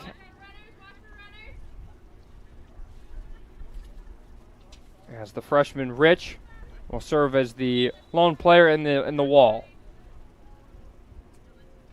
Clark going towards the post with a short hop, dealt with by Hury. Taking an extra moment to get up, and still on her knees, holding the ball. Maybe hurt herself going down with it. Well, at least from what I could see, Austin, as Hury went down to the ground, Katie Choi came in to try to kick that one in on that weak side. Not sure how much contact there was. There was definitely a close call at the very minimum. I'm guessing that Michaela Hury must have taken a hit and just needs a moment to regather herself a little bit. That's the last thing you want to see, especially with an injury just occurring. You don't want to see the domino effect take place.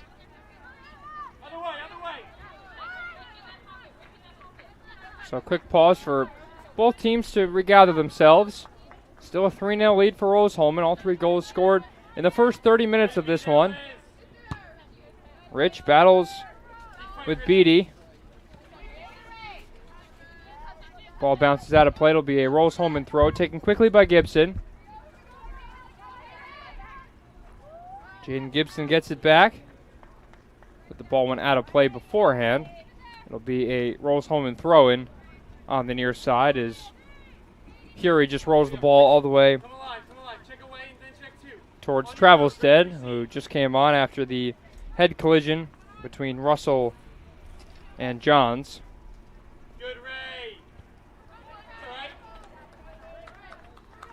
Goal kick. Yeah, we've seen this game stagnate out a little bit, Austin, especially over the course of the last 10 minutes or so. But a couple of key notes to take away is that obviously Rose-Hulman got off to that quick start, put their substitutions in, and we've seen some positive signs and some negative signs from Earlham up to this point. The main problem again has been offense, trying to get the ball up the field. Their defense really hasn't had too many lackluster moments. But again, the fact that they just continue to struggle getting the ball up the field and just getting shots off in general, it's hard to win that way. And that's something that Earlham's going to have to improve on, is just getting shots up and giving themselves a chance to win. Adams does well, trying to send it ahead. Travelstead stays firm. Rose-Hulman can certainly feel the pressure, especially when Mallory Smith is in the area. Every time the ball has gone up that left wing where Smith is, immediately, whether it's Clark or Willer or Marquardt or whoever else is over there, Gibson as well, immediately they just send it out of play.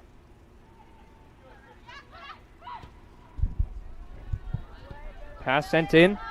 Can't find anybody.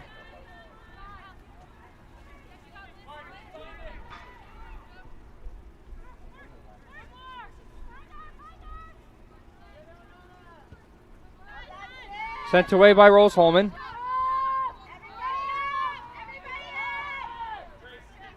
It's worth mentioning right now, Austin, that the Earlham men's soccer team has just pulled up behind us, is getting off the bus.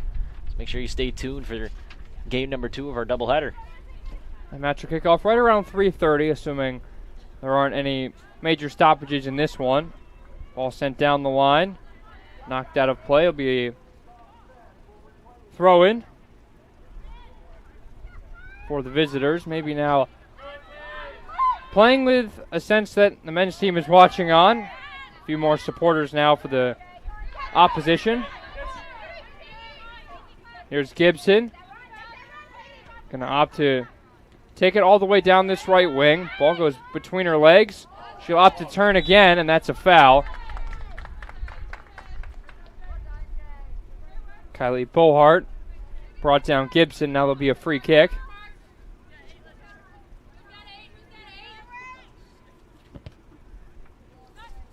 Cross towards the box. A good first touch from Rose-Hulman. Back out to Gibson. She'll send another one in. Kind of slipped going towards the goal and just flies over the net. The flag's just to the right of Earlham's goal, blowing a little bit, but not too much. Pretty clear day, clear skies, not a cloud really in the sky. Very much a sunny day, and so far it's been all sunshine and rainbows for Rose-Hulman. Looking for their 4th straight win. And keep level with Mount St. Joseph for the top team in the HCAC. Again, like we keep talking about, these are valuable minutes for their subs as well, getting those second unit guys some playing time and some experience out there, and just furthers the depth, I should say, of this Rose-Hulman team, which can make them extremely dangerous too whenever the postseason comes around. Pair of subs getting ready for Rose-Hulman. We will see Riley Heasley and Kyra Hicks will come back into the match. 2 goals in this one, so she still is on hat-trick watch.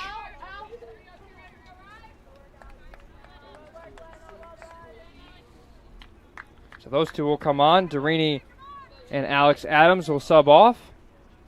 And we will see some more Kyra Hicks action. Gets her first touch of the second half. Trying to win the ball in the opposition's final third.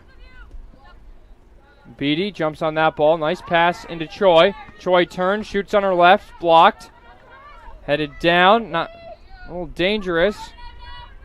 Eventually cleared out. Good first touch by the Quakers, but that ball ends up rolling out of play.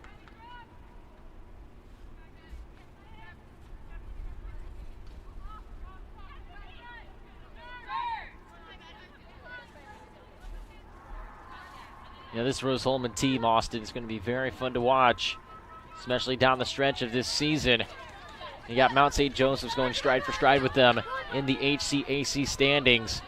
They're going to have a magnifying glass on them in this conference going down the last stretch of the season. Should be an extremely fun run to watch. That'll be a fun one next Saturday here.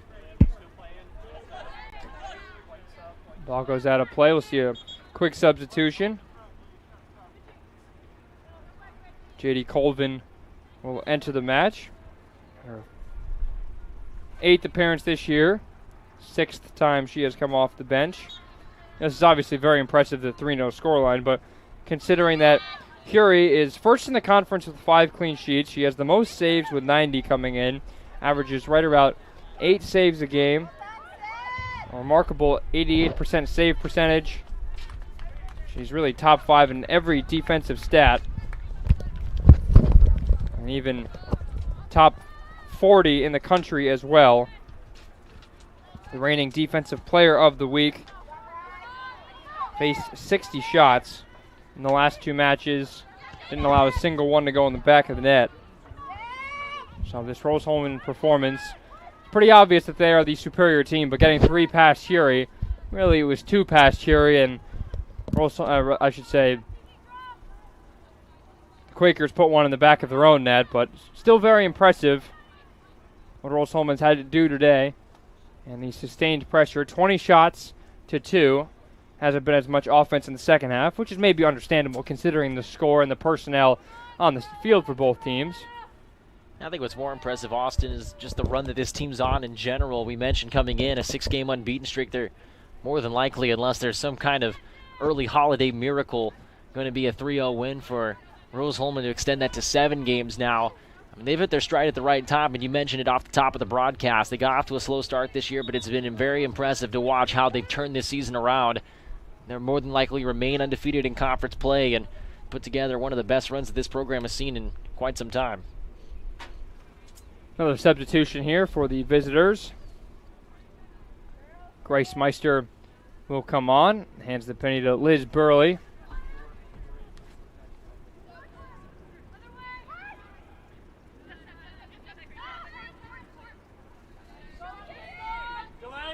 Chance here on the break. A through ball looking for Hicks. Hicks with those long strides looking to catch up, does so. Hicks trying to get it on her right. She slips, recovers, gets it back. That ball goes out of play. It's a corner. These are very dangerous for Rose-Hulman, considering you have the 6'2" frame of Hicks lurking around in the box at all times. Yeah, it's really hard to go up against 6'2", especially when the majority of Earlham's players are hovering around that 5'2" to 5'6" area, maybe 5'7", but again, just that height advantage, it's really hard to go up against it. Again, to paraphrase a little bit, you can't teach 6'2". Hicks tries to clip it towards the post. Cleared away for now. Beatty gets on it. Beatty immediately met by Quaker. Has to backtrack. Crossing on her left. Chip towards the box. Claims for handball. Referee immediately shrugs those away. It was Heasley who just re-entered with Hicks back onto the pitch. 2 of the starters for this Rose-Hulman team getting some more minutes. That ball was shot immediately towards the 18-yard box. Was knocked down. Back to goal for Hury. High up in the air over the head of Hicks. Schuler out wide to Beatty. Beatty's got room on this right wing. Beatty crosses one into the box, goes on goal, and easy for Heary, almost going up like a basketball player, grabbing a rebound. This is a good opportunity to reset for Earlham, but I'm surprised that Michaela Heary didn't try to reset the last time. Instead, she put a boot into it relatively quickly and didn't allow for Earlham to try to move up the field and give themselves a little bit more real estate to work with behind them. They were able to reset there. They're moving the ball up the field. Here's Mallory Smith. Smith waiting. Opts to run right. Plays it off for her teammate. Smith gets it right back. The leading goal scorer with 4 this year. She's got 4 of the team's 9. Really hasn't been a factor too much today. We've seen her on both wings. Trying to get something going. Gibson heads it towards the halfway line. Picked up nicely by the Quakers. A good looking run from Bohart as the center back, not afraid to bring the ball up the pitch.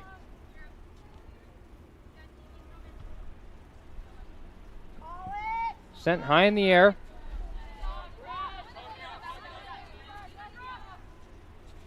Here's Hicks with it, trying to get it beneath her feet. Plays the ball out wide, but unsuccessful.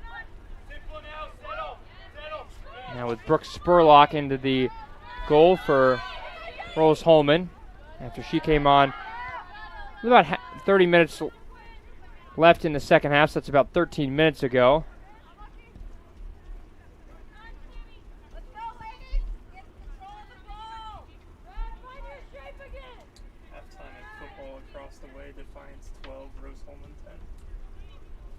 As we mentioned, it's been a busy day here at Rose-Hulman. And with football going on right now, Rose-Hulman currently trails 12-10 against Defiance. That game just reached halftime. So Rose-Hulman definitely in a tight battle. Can't really say the same in this match in front of us.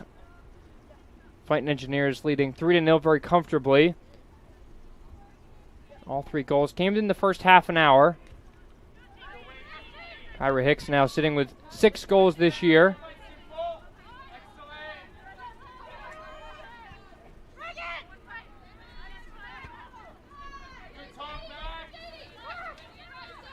Here he calls for the ball, gets it back.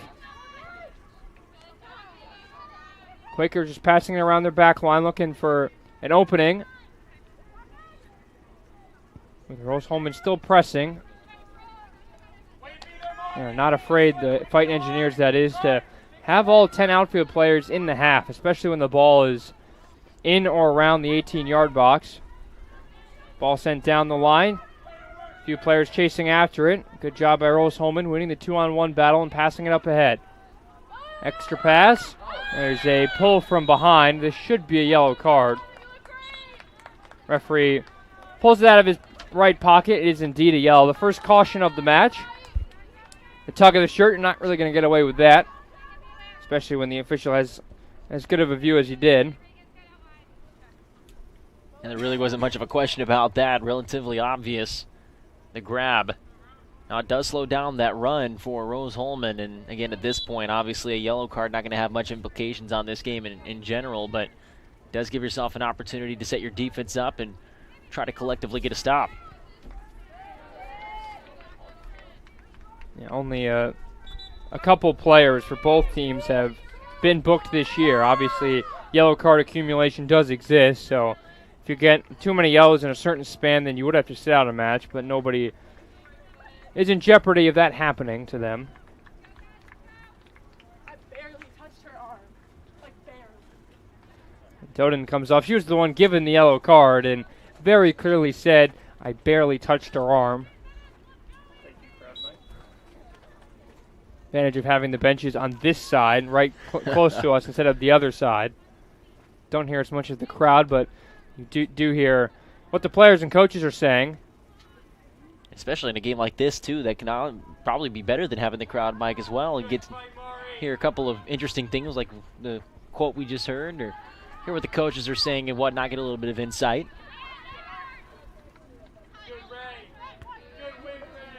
Sent ahead by Travelstead. Smith plays it over to her left for Jade Colvin. Colvin Back for Travelstead, looking towards the right side. Now here's a chance for Rose-Hulman on the break. Choi waiting for Gibson. Plays a great ball. Gibson will get on the end of it. Now waiting, outnumbered 1-on-2, but glides right past a pair of Quakers. Hicks back to Gibson. Cross into the box, didn't have enough on it. Went off of a shoulder of a Quaker.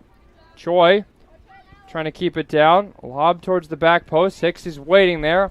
Waits for it to come down. Now heads it back towards the center, but at the top of the 6-yard box, easy for Curie. Not only has Rose-Hulman been swarming this team, we are getting swarmed with ladybugs here. It's one of the more unique issues you run into on a broadcast. Yeah, this is a first. At first it was bees, and now it is just an attack. I don't know what we did, Cruz, but I hope I didn't step on one. No, I hope I don't know. That wasn't my doing. Hopefully not, but it is a. The good thing is I think ladybugs are pretty harmless. No, right? More yeah, so of very, a nuisance. And now that we say that, John's right in front of us, who's getting ready to enter the game. I guess got the same respect we did, i.e. not a lot from the ladybugs. Tough crowd out here. Brutal. They're not happy with the heat, I guess. They're no, cold weather bugs, they thought it was fall, too. They didn't get the memo either that that's a toasty day out here. See, when they first come at you, you think it's a bee or something, but it's really not. That's what gets you. It's more so of a scare factor it's the more jump than anything. Scare, yeah. Now, the swarming is a little bit unique, though, too, because it looks like confetti falling in the opposite direction, which is that's a little bit unique as well.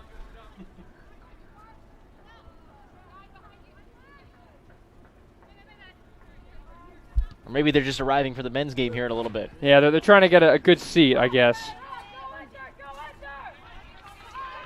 Meanwhile, this play still goes on. 12 minutes and change left in this match. That ball stays in play. Quakers looking to send it out of their own half. Possession has been maybe not necessarily one-sided, but most of the possession has been in the Quakers' half of the pitch. Beatty intercepts that pass. Hicks plays it out wide for Gibson. Jaden Gibson trying to play it down the line as she's done throughout most of this match, but it's sent ahead. Smith, with the official saying play on. Nice ball sent towards the right side. Great first touch from Hernandez. And that ball goes out of play right near the spectators.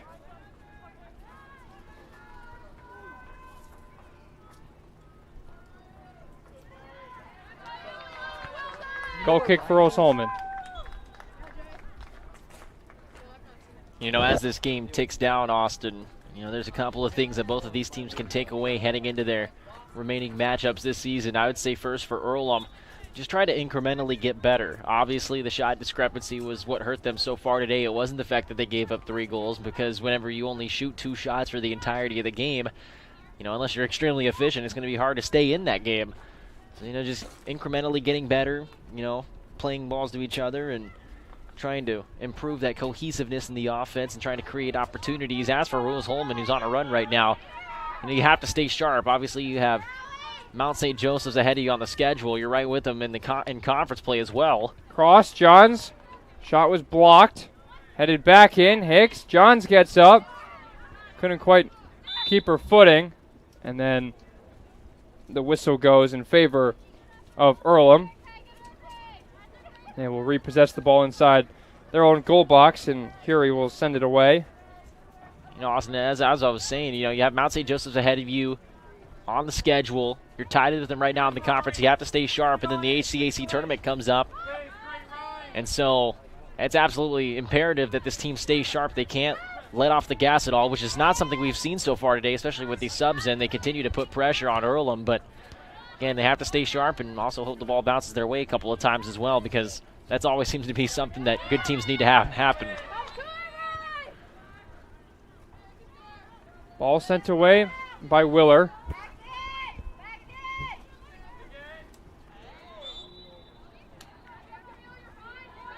Whistle goes against the Fighting Engineers. Earlham will take the free kick quickly. Sent down the line to Smith.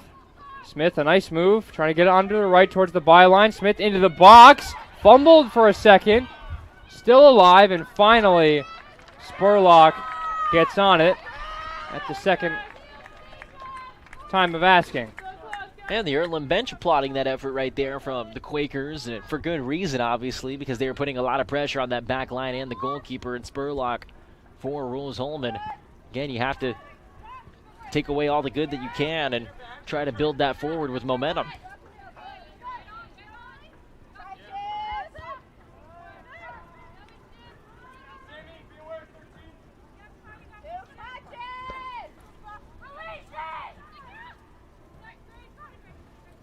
Ball looking for Hicks in the middle. Earlham's done a much better job surrounding Hicks, especially in the second half, and the limited number of minutes she's been on.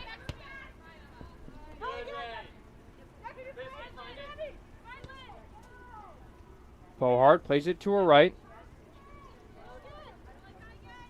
for Melissa Tiki. Bohart towards the middle. First touch by Grace Meister. Now for Smith. Immediately draws the double. Scalise pauses. Immediately had it dispossessed, but holds on to possession.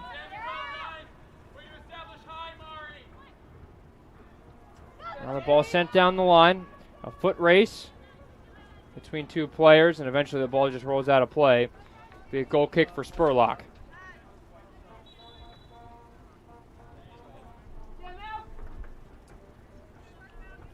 Stella Shannon will come into the game and replace Mallory Smith.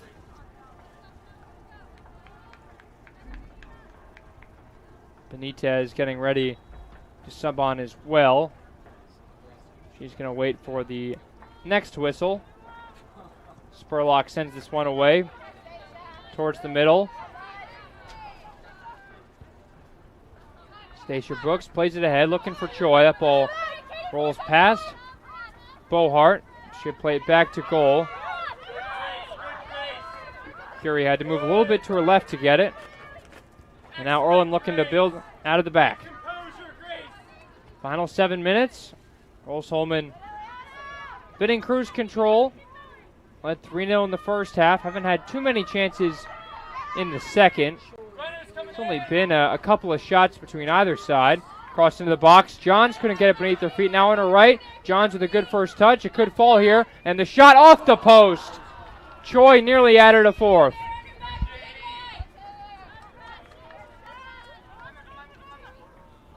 Great opportunity right there for Rose-Hulman, but Earlham's defense not out of the woods just yet. Johns played it back in. Earlham going to have a lot of work to do to keep the ball in play.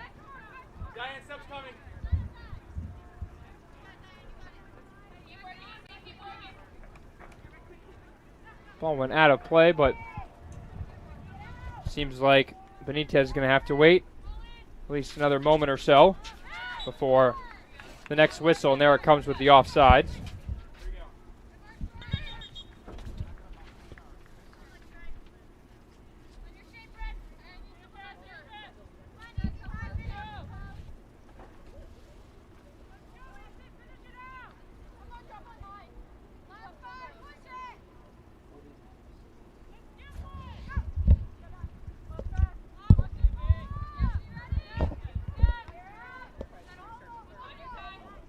Hicks heads it. Ball goes all the way back.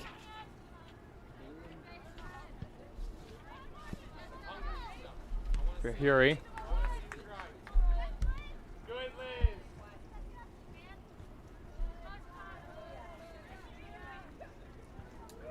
Tiki. Solid pass. A firm one. Looking ahead for Shannon, who just subbed on. Final 5 minutes. Pretty strong performance overall today, Cruz, from Rose-Hulman. Really opted for possession in the second half instead of a lot of the chances. Feels like there have only been, 3 or 4 shots in total in the second half. Yeah, I believe they walked into the halftime with 19 shots. I think it's only 2 up to this point in the second half. If I'm not mistaken, I could be wrong, but nonetheless, not a lot of shots in the second half. Again, trying to keep possession. And the biggest thing I said about Rose-Hulman going forward is staying sharp, and that was something that they needed to do coming into today's game. And without a doubt, they accomplished that task here today. Choi gets subbed off. Katie Choi just hit the post, had a big smile on her face as she arrives at the bench after a solid afternoon. See the Earlham men's team warming up.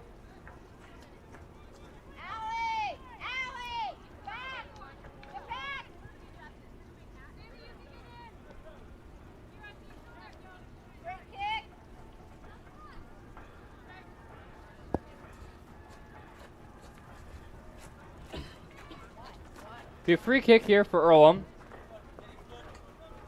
The wall of two being set up a few yards inside the box.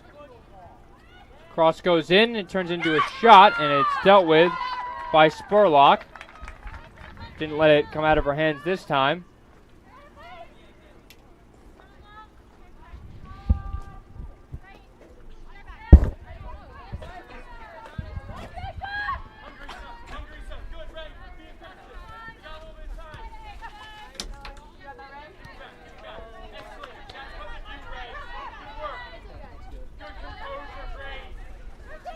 With this win, Rose-Hulman will advance to 4-0 this year when scoring at least 3 goals. It'll be their 6th win of the season. They will play Anderson on Wednesday night here in the second of the 3-match homestand, the last one being the most important against Mount St. Joseph in a potential championship preview. Currently the top 2 teams in the HCAC. Meanwhile, for Earlham, they'll play Berea on Wednesday night, and they'll host Hanover on Friday. So 3 matches in 6 days for the Quakers, still with just 1 win this year in the HCAC. You know, Austin, what I think is more important for this Rose-Hulman team, they improved to 5-0-1 in conference play, keeping them in that hunt for that HCAC regular season championship. Again, it's just one step closer to their goal, but like you said, that big one against Mount St. Joseph's, that's going to be a really fun game to attend if you can make it out here between Mount St. Joseph's as well as Rose-Hulman. Another 1 o'clock start for next Saturday. Certainly a lot of eyeballs will be on that match for various members of the HCAC. Seeing their top 2 teams facing each other. It's always more fun when they play later in the year, too. Both teams are practically at 100%. A lot of matches under their belt and a true test between 2 NCAA tournament caliber teams. Yeah, you're right. And, you know, you absolutely hit it. Talking about how, you know, both teams are going to be very polished coming into that game. There's a very clear picture about where each team is in the standings. It's all about drama. It's all about drama, and that game was going to have plenty of it just going into the game, not to let alone what might happen in between those 90 minutes. Nearly a through ball was there for the sub, and Mendez. Good possession here from Earlham in the last few moments. A minute to go here in this second half.